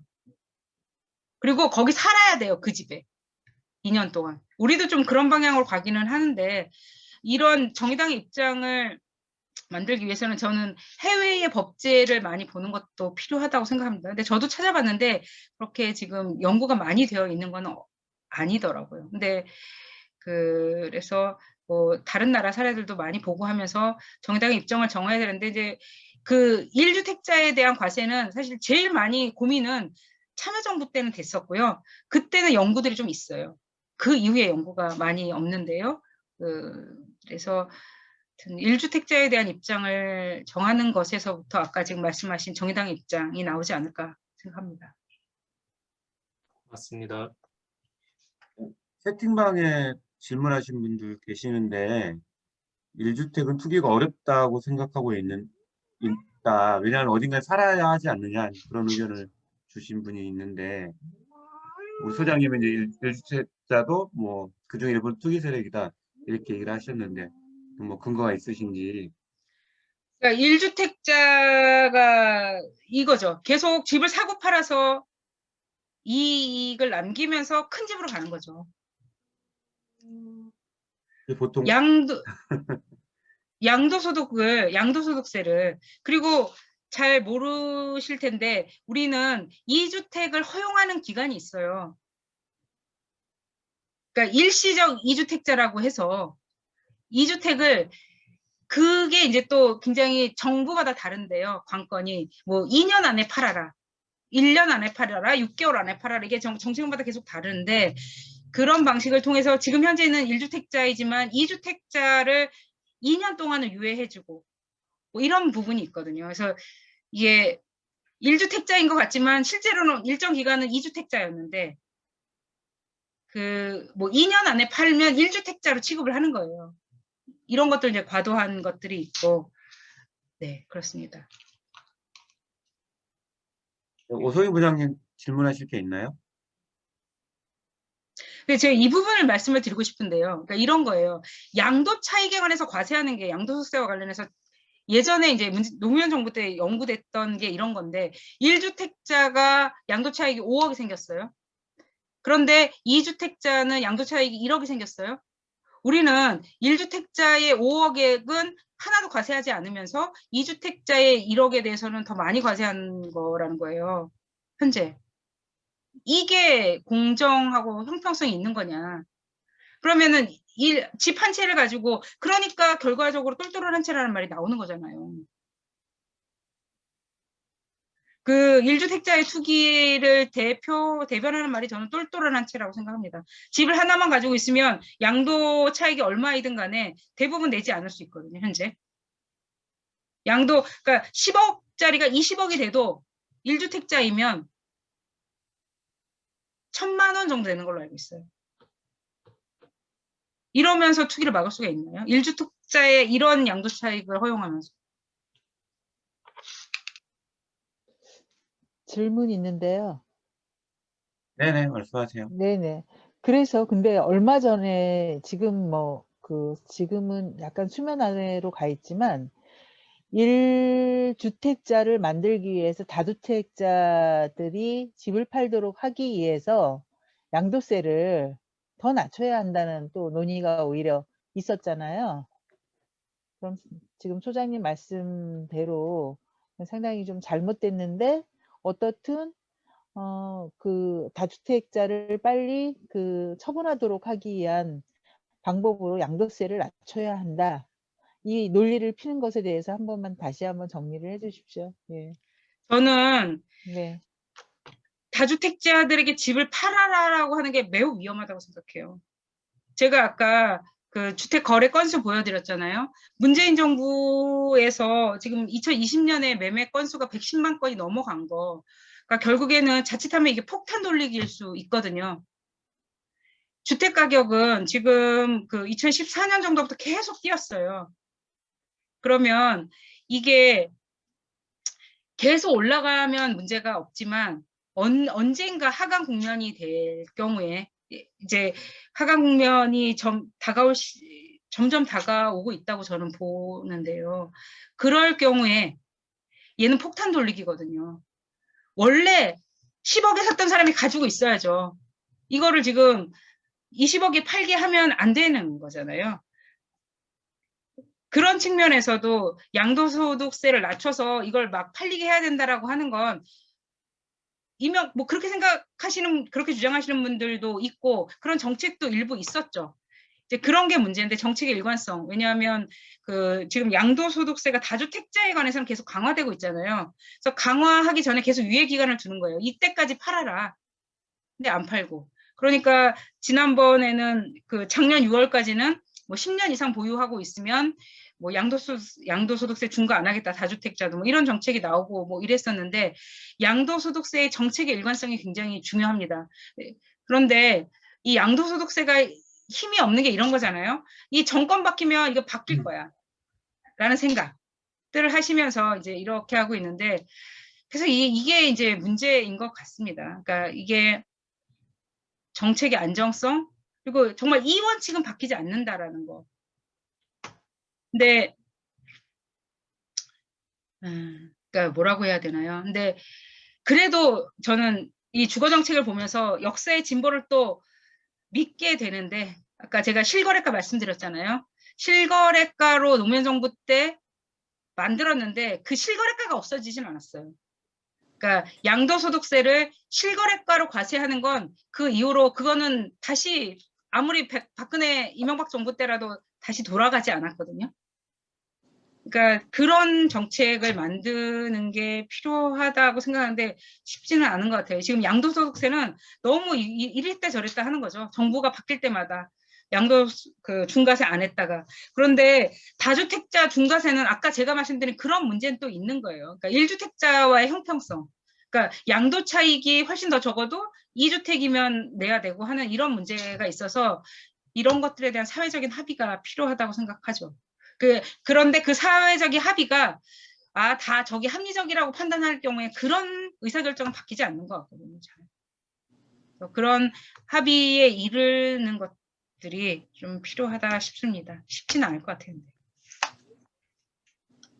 간단하게 질문 하나만 드려도 될까요? 네네. 예, 제가 요번에 투기 의혹으로 시흥 광명 지정된 그 지역 지역위원장입니다. 근데 연구소장님이 기사에 제가 읽은 건데 뭐 금리가 낮은 요즘에 3기 신도시 계획이 무산되면 공급에 차질이 있을 거라고 생각을 하시면서 시장 불확성성이 높아지는 측면에 있어서 신도시 정책은 뭐 변함없이 추진돼야 된다는 그 의도를 말씀하신 것 같아요. 물론 저도 그게 동감을 좀 하는 편인데요. 근데 지금 신도시 자체가 물론 시흥 광명의 경우도 땅값이 오른 대로 올랐거든요. 그 오른 대로 오른 땅에다가 신도시를 지으려니까 공공 임대주택을 뭐 10%를 할지 20%를 할지 30%를 할지는 모르겠어요. 그래서 지금 지정된 땅값이 오를 대로 오르는 이 곳에 신도시를 하는 게 맞느냐라는 저는 고민이 좀 있거든요.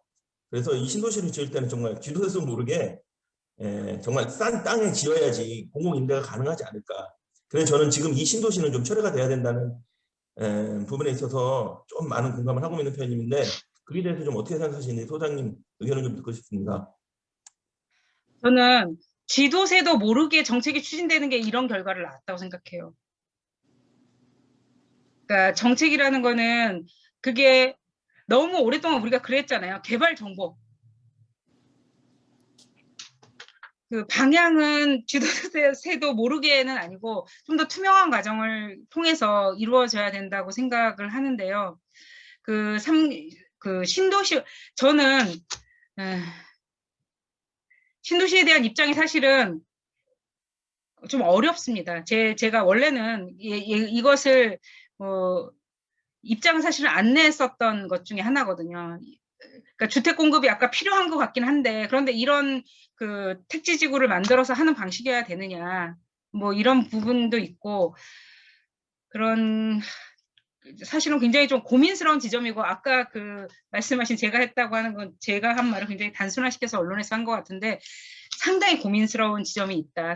신도시에 대해서는 그 말씀을 드린데, 근데 이 부분이 또 저의 고민을 아까 제가 말씀드렸는데 집이 또 필요하거든요. 굉장히 그 시흥에 계시니까 잘 아시겠지만 시흥의 정왕본동에만 가도 단칸방에 아이들 데리고 살고요.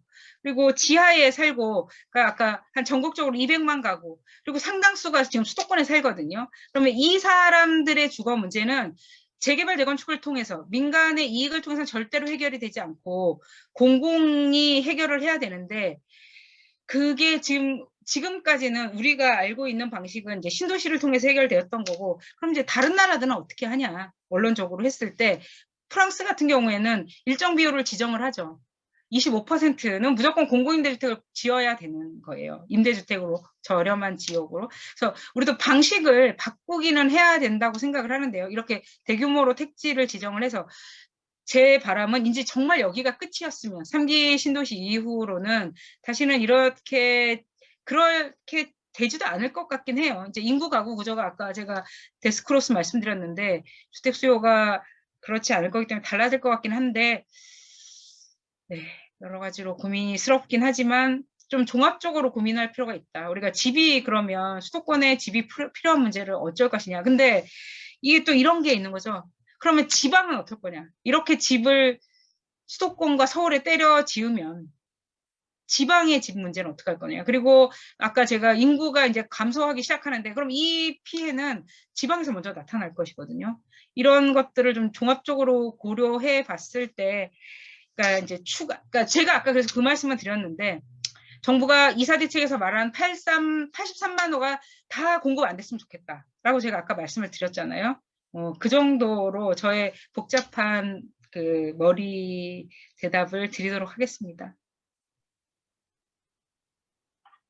다른 분들 질문이 없으시면 제가 질문 하나 드리도록 하겠습니다.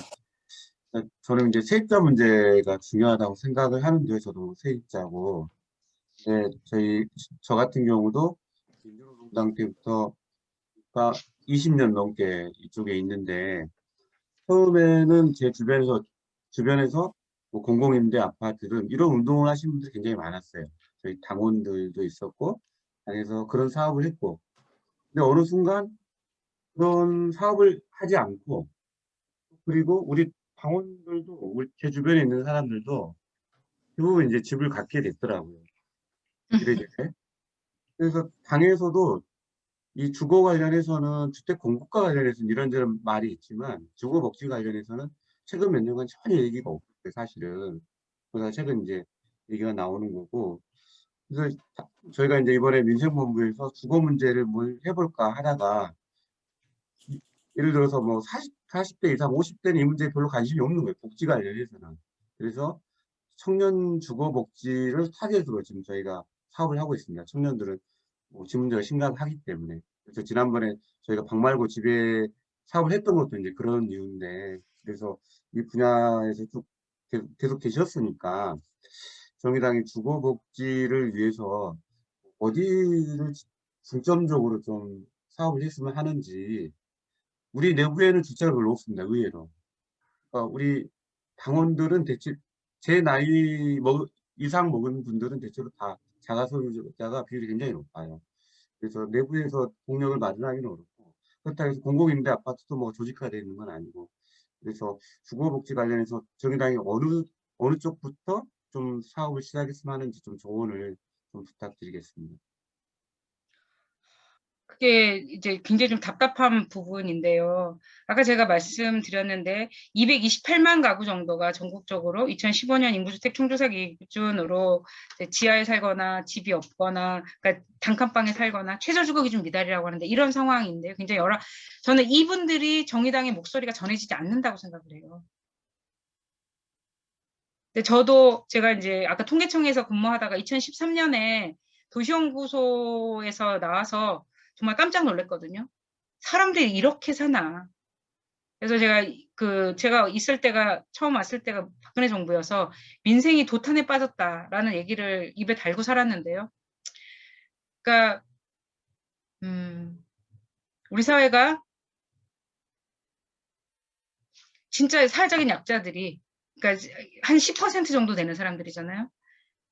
지금 뭐 서울이라고 이 문제가 심각하지 않은 것도 아니고요. 10% 정도 되는 사람은, 특히 아이들이 있는 가구도 이 주거 문제가 너무 뭐라고 해야 돼, 절대적인 빈곤에, 더더군다나 이게 10%가 됐기 때문에 어떤 문제가 발생하냐면, 예전에는 다 같이 가난했기 때문에 그 문제를 해결해야 된다라는 사회적인 목소리가 모아졌는데 지금 10%잖아요.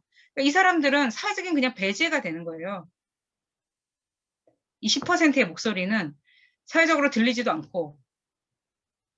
그런데 저는 그 10% 세입자들의 목소리가 들리지 않는 것 같지만 선거 때 그분들이 목소리를 낸다고 생각해요. 작년 총선에 수도권에서 여당이 압승했는데 저는 그래도 여당이 되는 게 세입자들이 더 낫다고 판단을 하신 게 상당 부분 있다고 생각하거든요. 그러니까 항상 세입자나 이 사회적 약자들이 드러나지 않지만 그 선거 국면에서는 그분들이 모습을 드러낸다.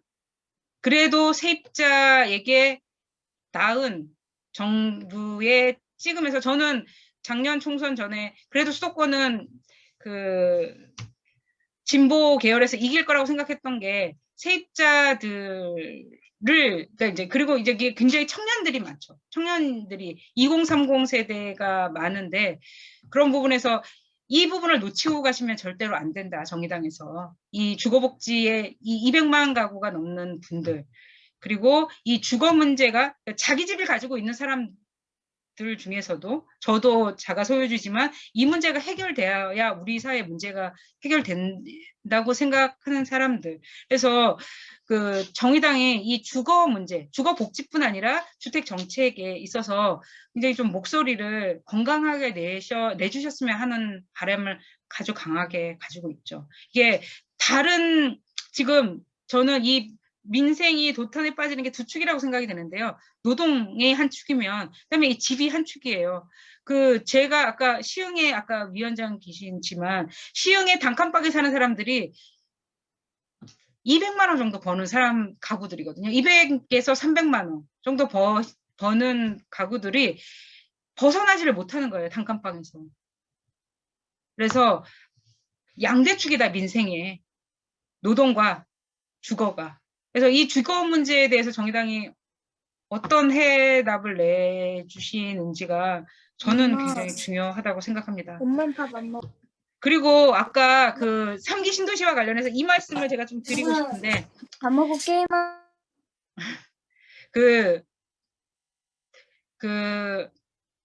박근혜 정부 때 세월호 그때 해양경찰청 폐지했던 거 기억나시죠?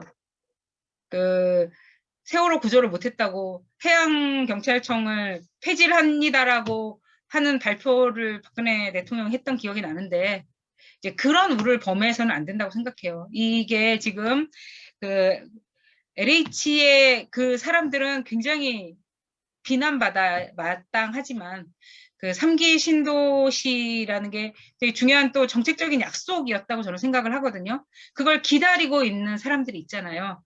그것을 통해서 내 집을 마련하고 그다음에 공공임대주택에 들어가고 하는 사람들, 그리고 그게 한두 채가 아니고 상당한 물량이라는 측면에서 저는 그 약속은 지켜져야 된다고 생각해요. 그러니까 그 약속을 그 많은 사람들과 한에게 보담 가능한 괜찮은 집을 주겠다라는 정부의 약속, 기다리라고 했던 약속을 깰 만큼인가, 그런 것들은 저는 아까 좀 그 생각이 겹치더라고요. 네, 네, 질문이 하나 있는데요. 네, 말씀하세요. 네, 뭐 이사 이제 부동산 정책을 이제 발표를 했고 오늘 얘기를 들었는데요.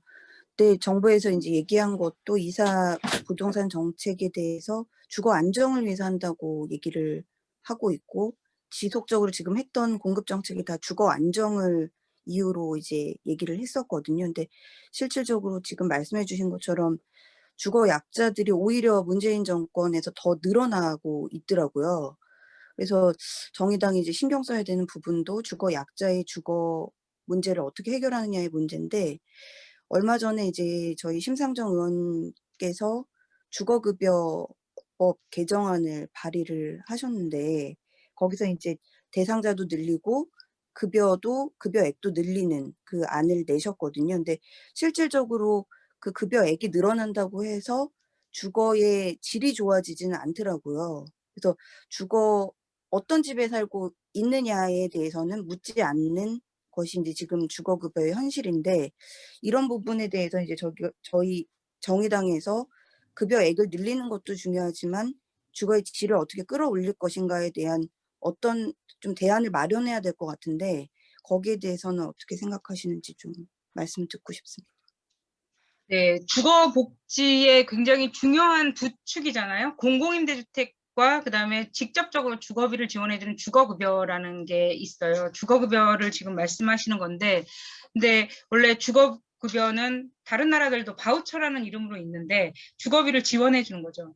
근데 다른 나라에서 작동하는 방식은 주거비를 주면서 그 사람이 어떤 집에 사는지를 관리를 하거든요. 아까 서령 의원님 말씀하신 것처럼 뭐 벌레도 나오면 안 되고 쥐도 나오면 안 되고 햇빛이 있어야 되고 창문이 있어야 되고 이런 굉장히 많은 조건들이 있는 상태에서 주거급여를 주는데 우리나라는 그냥 돈을 주고 마는 거죠. 그러니까 적게 주는 거죠. 적게 주면서 그러다 보니까 아까 이제 영등포 쪽방촌에서 그 빈곤 비즈니스가 발생하고 있는 거예요.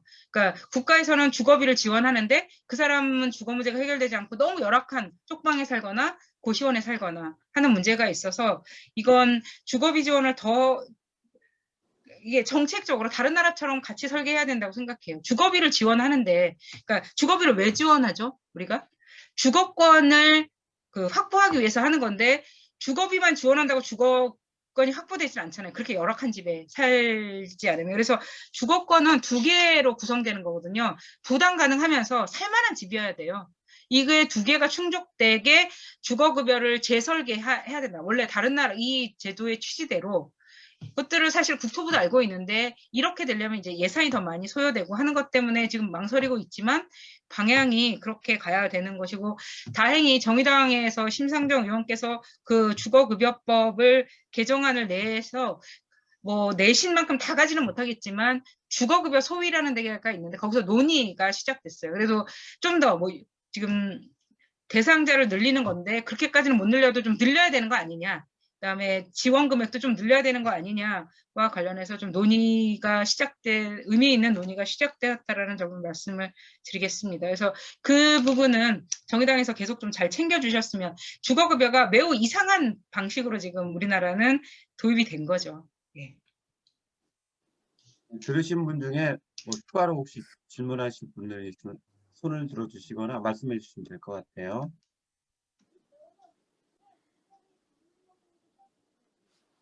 네, 예, 홍주희 부본부장님. 네, 안녕하세요. 홍주입니다. 저희가 방 말고 집에 살고 싶다 그 프로젝트 진행을 하면서 청년들이 이렇게 저한테 그 사례? 내 집은 이런 상황이고 나는 뭐 얼마짜리 집에 살고 환경은 어때? 이렇게 얘기를 해주면서 제일 속상했던 게 인터뷰를 실컷 했는데 올리지 말아달라는 얘기를 되게 많이 했었어요. 그래서 왜 그럼 이름 다 가려줄 건데 했더니 누군지 알 것 같아. 사진을 달라고 해도 나 왠지 여기 누군지 알 것 같아 해서 정말 주거 문제가 계급으로 이렇게 되어 있잖아요. 게다가 또 법이 개정은 됐다지만 뭐 2년 단위로 풀짝풀짝 메뚜기처럼 뛰어다니는 청년들이 그 지역의 국회의원들한테 뭔가 기대할 수 있는 건 없는 것 같아요. 정말 냉정하게 그냥 선거공학적으로 생각해봐도 지역 국회의원 입장에선 집을 가진 사람들 말을 듣고 우리 지역 뭐 집값 안정 아까 말씀해주신 것처럼 안정하라고는 하지만 말이 안정하지 이제 올라가는 걸 바라잖아요.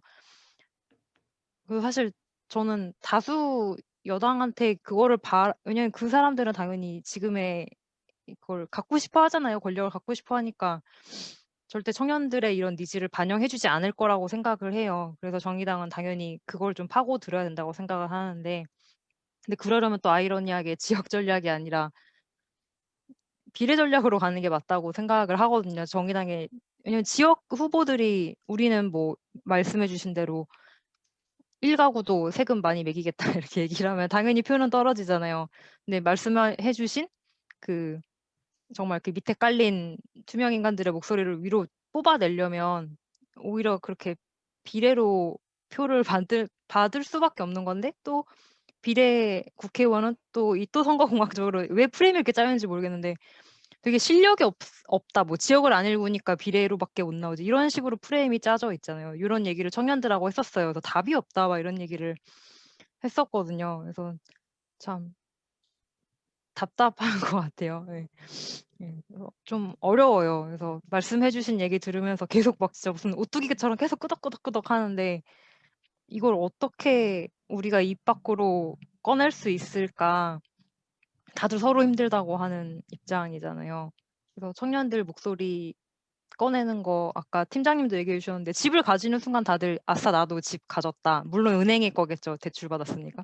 그렇게 하고 입을 싹 닫아버리니까 당사자가 목소리를 내서 조직이 뭐가 돼야 그다음에 뭐가 되는데 그게 너무 안 되는 것 같아요. 그래서 그 당사자 조직을 할 때 국가가 뭔가 역할을 할 수가 있는 사례가 있을까요? 도저히 이게 물론 지금 시작한 거지만 사람들이 뭉쳐지지가 않아요. 예. 얼굴을 보이는 것도 너무 힘들어하고 청년들도. 이게 부모님 경제력까지 다 오픈이 돼 버리니까 되게 부담스러워하더라고요. 네. 너무 어렵습니다. 네. 네, 그 당사자 조직을 지원을 해야죠. 특히 이제 세입자 단체와 같은 경우에 독일 같은 경우에는 그걸 지원하는 제도들이 있고 이게 우리나라가 또 굉장히 좀 복잡하잖아요. 원래는 철거 운동을 굉장히 열심히 해서 상당한 조직이 돼 있다가 이제 그런 가시적인 빈곤들이 없어지고 고시원으로 지하로 다 이렇게 숨어들면서 이게 이제 조직이 상당히 안 되는 문제가 있는데, 근데 아까 제가 말씀드렸던 것처럼 그렇다고 너무 실망하실 필요는 없는 게 그분들이 선거 때는 그래도 조직화돼서 제가 그 여당 의원들한테도 그 얘기는 하는데 6대 4잖아요. 우리는 집을 가진 사람이 6이고 없는 사람이 4거든요. 그러면 다수가 6이어서 이 사람들이 더 많은 것 같지만 이 4는 정말 계급 이익이다. 세입자들은 이 전월세 정책을 어떻게 하는지와 관련해서 바로 그게 정책에 영향을 받잖아요. 근데 이 6은 다 똑같은 정책을 받는 건 아니거든요. 아까 제가 1주택자 중에서도 일부가 투기자라 그랬지 다 투기자라고 말씀 안 드렸잖아요. 그래서 1주택자도 세입자의 주거권이 강화되기를 바라고 등등의 사람들이 분명히 있다고 분명히 더 많은 사람들. 저는 그래서 세입자의 그리고 주거권에 동의하는 사람들이 반은 넘는다고 생각합니다. 그런 것들을 잘 조직하는 것이 중요하지. 아예 그 바탕 자체가 없다. 이게 다수다. 뭐 집을 가지면 그쪽에 이데올로기에 포함되는 사람이 다수다. 그렇게 생각하진 않아요. 일단 확실한 사가 있잖아요. 6대 4 중에 확실한 사가 있고, 특히 서울 같은 경우는 거꾸로 6대 4인 거 아시죠? 서울은 세입자가 6이고 집 가진 사람이 4인 이런 상황이고, 이런 것들이 아마 민주당이 2012년 대선부터 계속 지지 않는 중요한 원인 중에 하나라고 생각해요. 저는 이 바탕이. 그리고 또 한편 그리고 청년과 세입자가 굉장히 또 일치되는 측면이 있거든요. 그래서 청년운동 측면에서도 다른 영역, 노동 이런 영역과 다르게 청년과 주거가 청년이 세입자, 20대의 세입자 비율은 80%가 넘으니까요. 그런 점에서 그 어떤 조직화 할 수 있는 뭐 이게 눈에 보이는 조직화, 뭐 세입자 조직 이렇게 당장 만들어낼 수는 없지만 이분들이 필요할 때 조직화 될 것이다 라고 저는 그렇게 생각하고 있어요. 그리고 그런 힘이 작년에 주택임대차보호법 개정을 이끌었다고 보고요. 세입자 단체 하나 제대로 된 세입자 단체 없고 뭐 힘의 얘기 아니라 그 사람들의 작년에 왜 임대차보호법이 개정이 됐을까요? 그 더불어민주당에서 왜 그걸 굉장히 상당히 무리하다는 평가를 받으면서 그걸 했을까? 저는 그런 것이라고 봐요. 밑바닥에 있는 조직화된 보이진 않지만 조직화되어 있는 세입자들. 그래서 주거 문제를 정의당이 꼭 잘 가지고 가셔야 한다. 네, 감사합니다. 혹시 뭐 감사합니다. 질문하지 못하면 오늘 잠을 못 자겠다고 하시는 분이 계시나요? 네, 그렇지는 않는 것 같습니다. 사실 정의당의 주거는 사실은 뭐 공약으로 주로 남아 있었고, 사실 우리 조직이라든가 실제로 운동을 어떻게 할 것인가 고민은 최근에 하고 있습니다. 국어급여법을 발의한 것도 사실은 기존의 정의당의 어떤 정책적인 방향에서 봤을 때는 굉장히 좀 새로운 접근이기도 하고요. 그래서 저희도 고민을 많이 하고 있어서 우리 소장님이 앞으로 좀 많이 도와주셨으면 제가 열심히 노력하도록 하겠습니다. 사실은 우리가 굉장히 불편한 진실을 많이 얘기해 주셨어요. 불편하지만 사실은 그게 핵심인 거죠. 그 문제를 해결하지 않고서 사실 해결 안 되는데 우리가 회피해 왔기 때문에 지금까지 그런 것 같은데, 하여튼 저희가 그런 부분도 고민하고 더 열심히 하도록 하겠습니다. 늦은 밤까지 함께 참여해 주신 모든 분들께 감사드립니다. 이상으로 마치겠습니다. 고맙습니다, 소장님. 수고하셨습니다. 예, 당원 여러분 고생 많으셨습니다. 4월 포럼에도 뵙겠습니다.